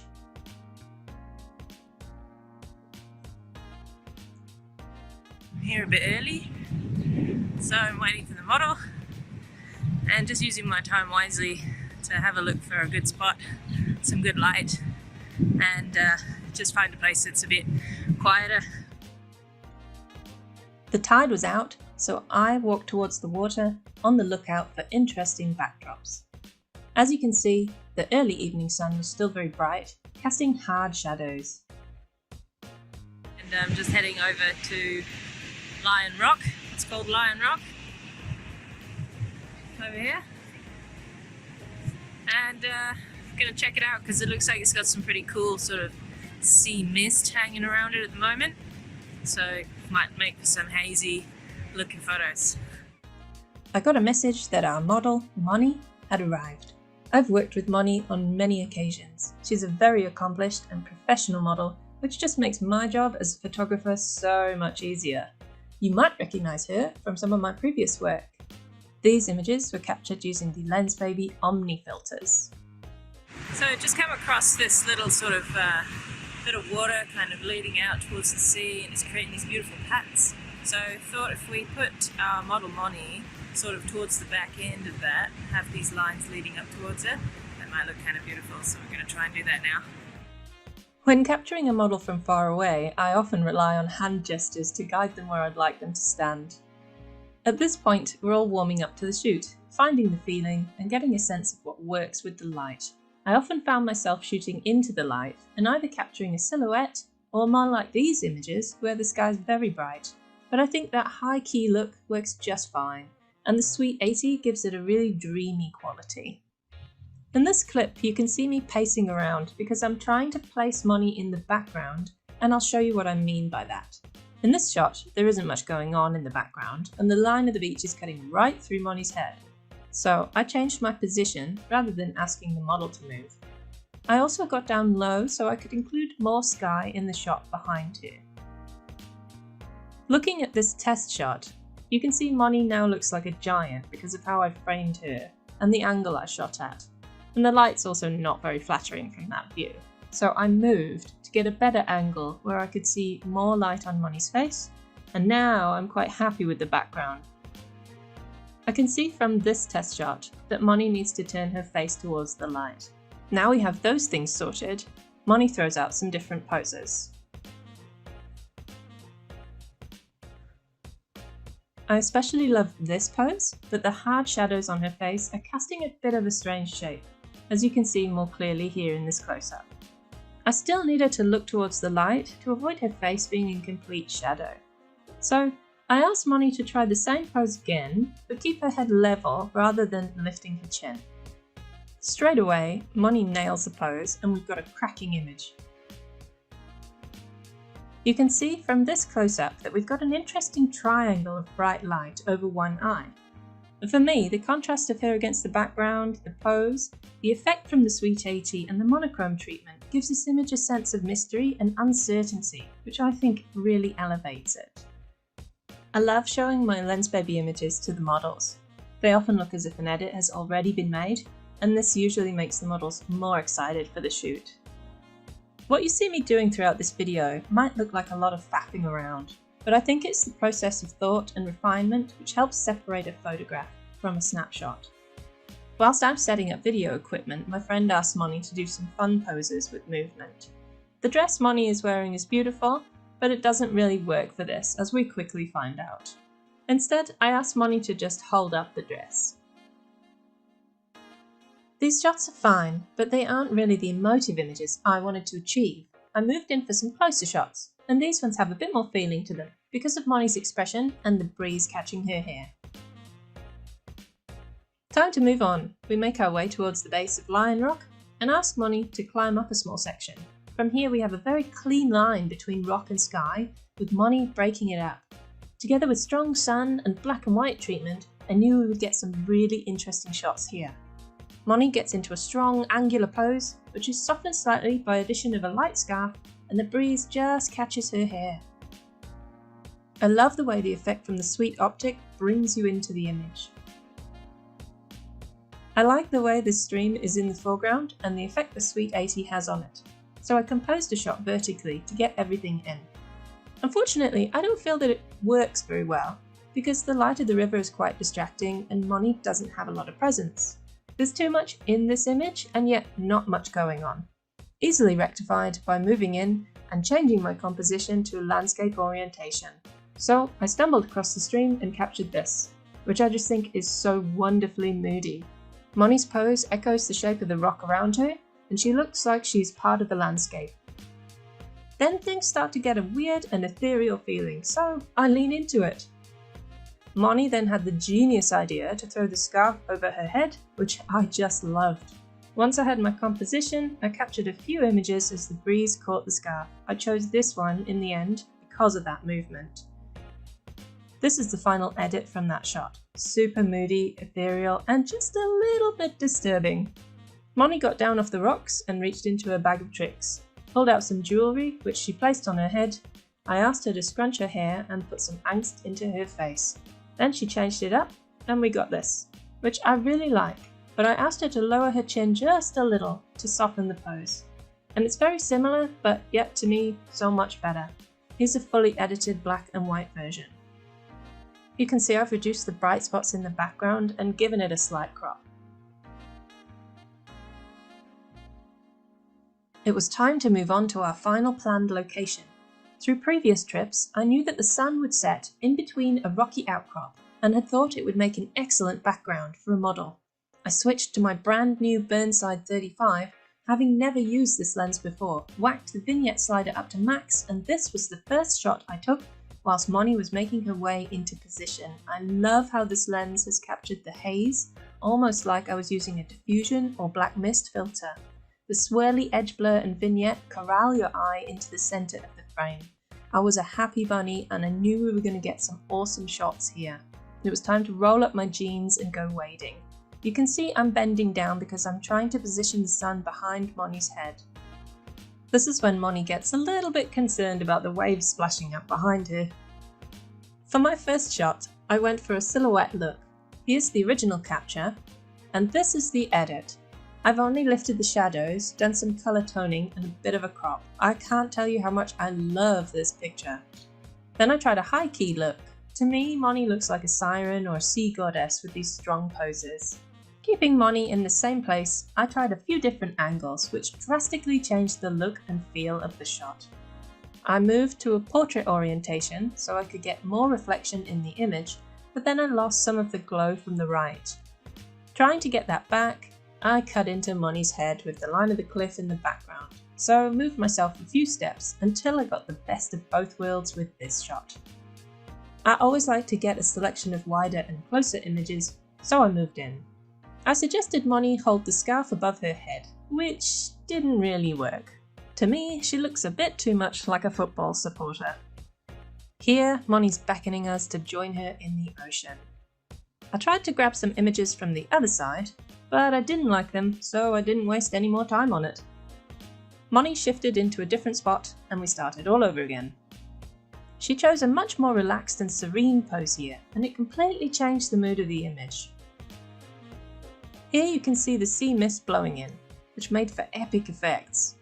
For these next shots, I increased the f-stop to reduce the amount of swirl, since I positioned Moni slightly outside the central area of focus. The 35mm lens length and the in-camera vignette was perfect for these shots and really boosted the atmosphere. Now we had perhaps 10 minutes of golden light left, we brought Moni back to the beach for some closer portraits. You can see from this test shot that the light is much softer now. Here's me stalking around Moni, trying to find a good angle and background. These images are really cute, but I don't like the background. You can see I'm always checking my shots as I go to assess what I need to improve on. I switched sides and lowered my angle to place Moni in between some hills. I liked the look but felt I could refine it further by placing her more centrally. I'm using the flip out screen on the back of my camera to make things easier for me. This is what I'm seeing on the screen. I've composed my shot as I wanted. Moni's decision to wear her hat together with the swirl effect from the Burnside separate her beautifully from the background. Despite the swirl, she's wonderfully sharp. I do not know how they do that lens baby magic. In this 15-second clip, you can see how much light we lose over 5 minutes as we review images and decide what to do next. At this point, we're all very happy with what we've captured so far. I'm still loving the soft light, so decide to capture a couple more images. Here's the unedited capture, and here's the retouched version. I decided to emphasize the cooler lighting with my color toning. In the last few minutes of light, we grab a few more shots along similar lines to what I was doing before. From the angle I'm shooting at, the focal length makes Moni's arms seem bigger than they should be, so I ask her to lean towards the camera. You can see how much she's leaning, but it doesn't look like that on the photos. The light is now really soft and we aren't getting any hard shadows. We've now lost the light except for a bit of colour in the sky. So we reposition and I grab one more photo, bending low to get Moni's reflection in the wet sand. I'm now slightly obsessed with the vignette slider on the Burnside. On our return, Moni spots another cool location and I switch back to the Sweet 80 so that I can selectively position my focus. As the sun is now set, we've lost a lot of light, so I widen my aperture and ramp up my ISO. Moni's first poses are beautiful, but the lines of her body and direction of her head leave me out of the photograph. So I move to make a more central composition and ask her to change direction. This is one of my favourite photos of the night. The effect of the Sweet 80 is just perfect for this image and gives it such a dreamy look. Despite the high ISO, the lens effect hides the grain really well. OMNI decides to turn around, and I think these images have something special about them. They're a little bit melancholy and beautiful at the same time, which is all I ever hope to capture. For me, capturing emotion and displaying that in an image is what fine art photography is all about.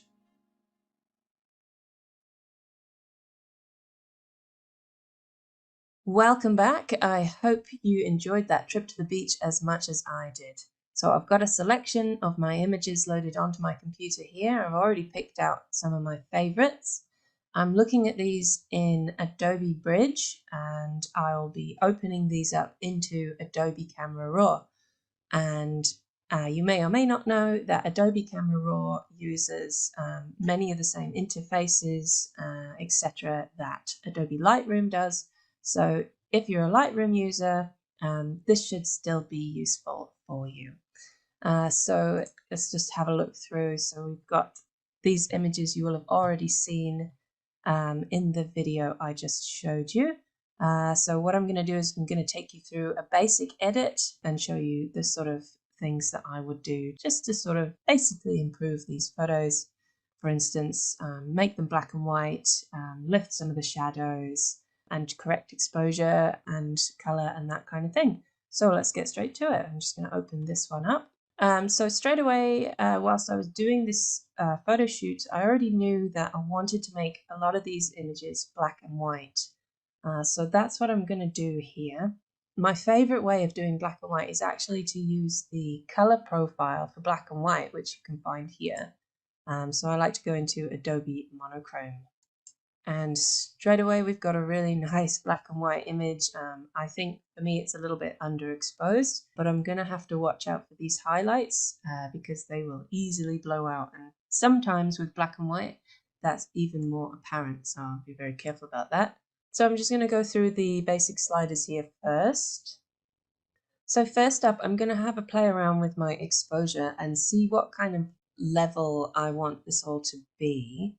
So if I just play with these sliders a little bit, and also keeping an eye on my histogram up here. So if you don't know how to read a histogram, over here on the right is the highlights and the whites, over here on the left is the blacks and the shadows, and then obviously midtones in the middle. So an ideal histogram is a sort of bell curve with your midtones taking up most of the image, but to be honest, I never get that because I like quite dark images and then I sort of play around with it in post. So this is kind of typical for me with a lot of shadows, some midtones, and very little in the highlights. So playing around with the exposure, you can see that histogram altering as I do that. And you can also play around with this as well by clicking and dragging on the histogram. This will also change the sliders. So I quite like that kind of level. I can see some of my whites are starting to blow out there. So what I can do is bring those highlights down, and I'm just affecting the very highlights. But unfortunately, you can see there that's affecting the background too. So maybe I won't play around with that too much.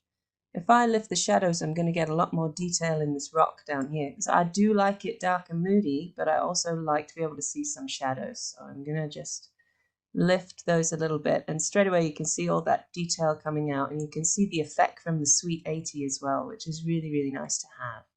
I don't want to lose that, so I definitely want to make sure those shadows are lifted a little bit. I think probably about there. Now you can play around with this as much as you like. You can drop your highlights and lift your shadows. Now this will start to introduce some noise into your image, especially if you have a smaller camera sensor or an older camera sensor. So if you have a newer camera, you can pretty much do what you like with these and you won't be too affected in terms of noise. But if you do have an older or a smaller camera sensor, then just be careful how much you play around with these sliders. And then you can introduce contrast here by increasing the whites and darkening the blacks if you wish to, or you can of course use the contrast slider. This one sort of makes those adjustments kind of automatically and equally, whereas if you adjust the whites and then the blacks, you can obviously play around with those individually to your own liking, which has a lot more control than just playing with the contrast slider alone. If I drop my highlights a little bit and then bring those whites back up, let's see what happens. I am still starting to get a little bit of blowout here on the whites. So what I will do is I'll come back in with a selective brush and bring those down a little bit. And just adding a little bit more punch back into my blacks, not too much, because you can see I'm starting to come off the edge of the histogram here, which means I'm losing data. And if you like, you can then play around with the texture and clarity sliders. And normally in the rocks and things, that might be really nice to bring out the textures and add some sharpness to these rocks. But because I've used the Sweet 80, I really like this blurred effect, and I don't want to sharpen that at all personally. So I'm just going to leave that as it is. Now, one of my favorite things to play around with in Adobe Camera Raw is this black and white mixer, and what that does is it takes the colors that were in your image before you turned it black and white, and then you can change the luminance of those individual colors. So we know, for instance, this sky is blue. So if I play around with the blues, I should be able to darken or lighten that sky as I like. And I quite like it a sort of light grey, so I think I'm probably going to leave it about there. If you're not sure what other colours are in your image, you can always just play around with these sliders and see what pops. So you can see there is a tiny bit of red coming up in Moni's skin there. But I'm just going to double click to reset that to 0 because I don't want to play around with that too much. If I play around with the oranges, you can see there's a bit more in some skin tones coming up there, and I might lift that slightly. Now when you do this, be really careful not to go too far, because often that can introduce banding and things that look a bit strange. If I bump the reds up here, you can see I'm getting a weird sort of pixely shadow on the arms, and I don't want to do that, so I'm going to reset that one there. Yellows, there's often a lot of yellow in the skin as well, so we've got some of the dress and some of Moni's hair being affected by the yellow slider there. So I'm just going to bring that down a little actually, because that hair is quite bright. Okay, I think I'm basically good with this image. I'm just going to come right in. I'm going to select my brush. And that's in my way, so I'll just move that over. I'm going to, as I said previously, selectively reduce the highlights on this part of the scarf here. So I'm just going to adjust the size of my brush using the scroll wheel on my mouse. Just checking my brush settings here. I've got a small size, which is adjusted via my mouse, as I just said. The feather, so I like to have a really large feather when I'm making these adjustments, which just means I won't see any hard edges to the adjustments I'm making. The flow, well, this is like if you want 100% sort of pressure on what you're doing, or whether you want it to build up, then you'd have it quite low. I usually have mine about halfway. And so I'm just going to paint that into the area that I want the highlights reduced, which is about there. Since that didn't make a huge amount of difference, now that I've painted in that area, and I can show you that on the overlay here, so that's the area I've just painted in.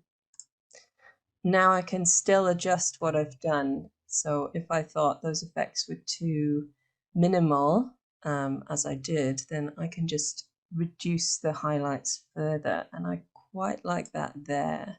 And if I return to my basic edit panel, then I'll get rid of that brush overlay and I can have a look at the overall image without any adjustment icons. So if I come back into the brush, you'll be able to see there's an adjustment icon blocking my view. So if I go back to the general edit panels, then that's gone. And I can see now that I'm quite happy with those adjustments. I've not got any haloing or anything odd going on, so I'm quite happy with that image. So what I'm going to do now is open it up into Photoshop and get rid of these dust spots which are all over my sky. I must have a very dirty camera sensor. So let's do that. And by the way, when you open this up into Photoshop, if you're not sure about the changes you made here in Adobe Camera Raw, what you can do is hold down Shift, and where you see open here, if you hold down Shift on the keyboard, then it becomes Open Object. That means if we open it as a smart object, that this is now a smart object, and if you double click on it, you can come straight back into Camera Raw. All the changes you made are there. So say you thought your adjustments were too much on the highlights or too much on the shadows, you could bring those down, or adjust them in any way you want, and your original image will be sort of updated when you click OK. If you don't open it as a smart object, any changes you make in Adobe Camera Raw, once you open in Photoshop, are sort of baked in, and you can't go back and change those unless you start over again by opening the RAW all over, which is, easy enough to do. But if you've made a load of changes and adjustments and you just want to tweak something, then this is a good way to do it. So for these dust spots, because this is a smart object, it won't let me make any direct adjustments to this layer. So I will make it non-destructive and create a new layer. And now I've got my spot healing brush set to content aware and sample all layers, which means it's going to sample the layer below to get rid of this dust spot. So if I just click on that and it's gone, and the same again here, and that was quick work. And that is pretty much everything I wanted to do with this image. So a little aside on what fine art photography means to me. So here we've got Moni, and she's this very human element with skin and this soft drapey dress and this scarf which is light and it's caught in the breeze here, and she's very bright overall, which is a huge contrast to these dark, hard, angular rocks here, and that's just a wonderful contrast, and it makes this image more interesting, and it's a little bit away from reality, and the Sweet 80 definitely helps that. It increases that effect by adding this sort of strange, ethereal, dreamy kind of blur, and then making this whole thing black and white. Just removing that color is taking it one more step away from reality, and that's what's helping this image to pass along an emotion or a feeling, and just making it a little bit more unusual. So that's my personal opinion on fine art photography, and just making a photograph which makes you think or consider, or just stop scrolling and stop for a minute and take a look at it, and maybe you want to read a story into that, or get some kind of emotion from it. So that's that one. Let's try another one. This time I'm going to pick a color image. There's a little bit more to color images in terms of editing, at least for me. I'm going to show you how to do some basic color toning in Adobe Camera Raw. So let me find a suitable image. Let's try this one. So you can see this is the original image. It's very dark. I shot it as a silhouette style photo. We've got this lovely sun just behind Moni's head, and all of this lovely texture in the waves. And I shot this one with the Burnside. Let's get to it. If I pick up the exposure here, the sky is going to blow out like so. So I don't really want to do that. Instead, what I'd like is some of these darker areas to become more detailed. So I'm going to lift those shadows.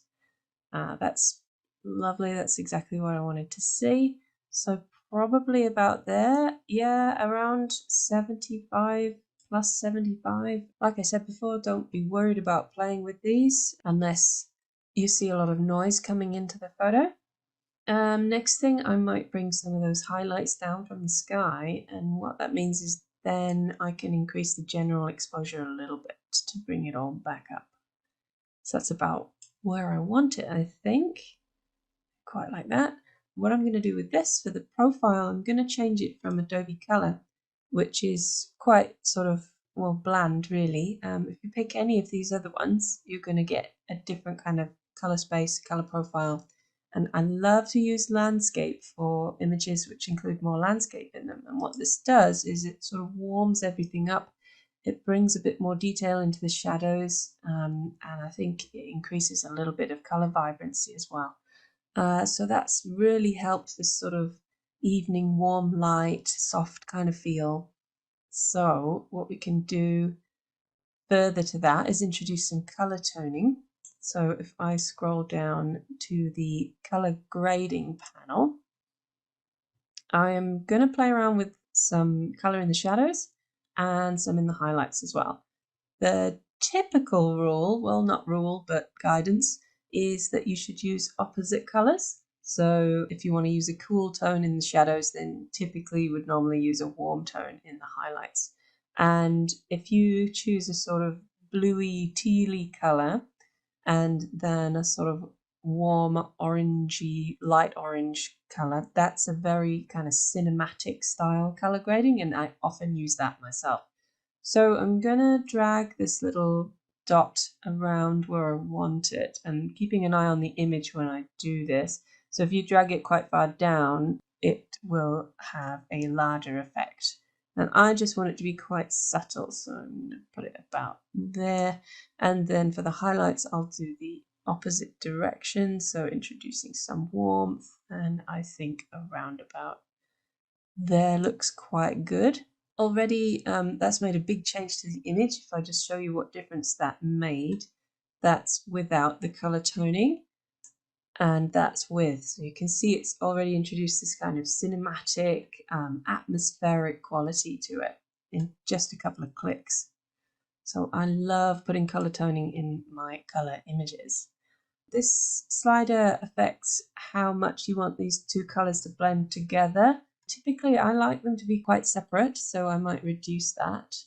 And the balance, so if you want it to be more heavily in the shadows, in the cool tones, you can tip it this way, or vice versa in the other direction. So I'm probably going to tip that balance slightly in favor of warmer colors. Let's have a look overall at what we've done so far. If I just hit the preview button, that's our original image, and that's what we've done, and that is pretty much all I want to do with this one. So what I will do now is I'll open it up into Photoshop as a smart object, and then what I'll do is give it a bit of a crop because she's not quite perfectly centered. If I hit the crop button, I like to use a golden ratio, which will show there. So you can see she's just slightly off center. I think I will probably crop this down from the sky because I don't want to lose too much from the bottom of this image here, because I'll be getting a little bit too close to this bottom piece of rock down here, and that might create a little bit of tension in the image. I don't want to do that for this one. So I think that works quite well. And this is just using the original image ratio. You can change the image ratio if you like. If you want to make it really cinematic, you can change it to 16:9. Actually, that looks really quite good. I'll just drop that down a little bit.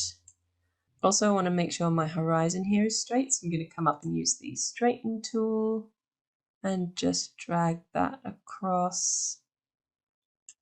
And it's just a very slight change, but it does make quite a big difference. And just we're going to reposition here. I think that looks quite good. So we might go with that and click the tick when you're happy. You know, I think although that is extremely cinematic and I really do like it, it's just a little bit too tight on the crop for me. So I'll undo that by pressing Control or Command Z and reset my ratio back to the original 3:2. Make sure that's straight. And then just bring that down a little bit from the sky so that she's centered. Yeah, that looks a little bit better to me. Before, the ratio was just a little bit too tight. So click OK for that. Obviously, we've got this quite burnt out part behind her head, and I'm obviously capturing the sun here, so it'd be very, very hard for me to capture the sun without blowing it out and capture detail anywhere else. So I made that creative decision to do that for this image, and I think it works well for this one. So I'm happy with that. So again here, in terms of what makes this for me a fine art photograph is because we've got so many different elements going on here, like telling a story. You can make up your own thoughts about what the model is doing here. You know, again, we've got this contrasting drapey fabric with all the rocks and the shells and things around here, and it almost looks to me like money has come from the sea with all these splashing waves behind here, and just the flow of what she's wearing kind of matches the waves. And this was all sort of inspired by some research we did prior to the photo shoot. The model and myself came up with some ideas and some inspiration shots and came together to create these images. The fact that this is so atmospheric with all of this haze and the way that the Burnside has captured that, and also the way the Burnside sort of makes this swirly blur that draws you in.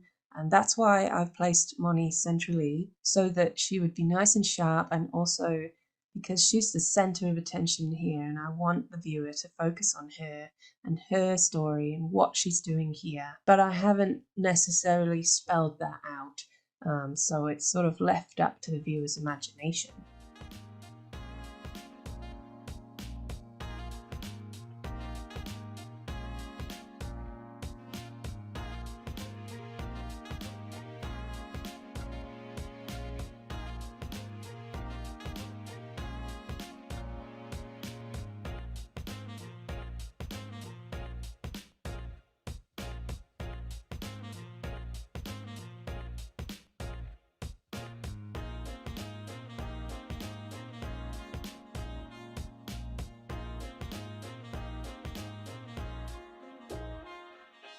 Thanks for joining me on this photo shoot. I hope you found it helpful and interesting. It's been an absolute pleasure to be part of this conference. Wherever you're watching from in the world, goodbye from Auckland and stay safe. Dreamy artistic images. Emotive and soulful imagery. That extra definition and quirkiness. Really unique images. Se olvidaron completamente. Extraordinary results. Creamy bokeh and a dreamy feel. Creative and quirky landscapes. Unique blur effect. Fun flares. Poetic, oniric look. Something extraordinary.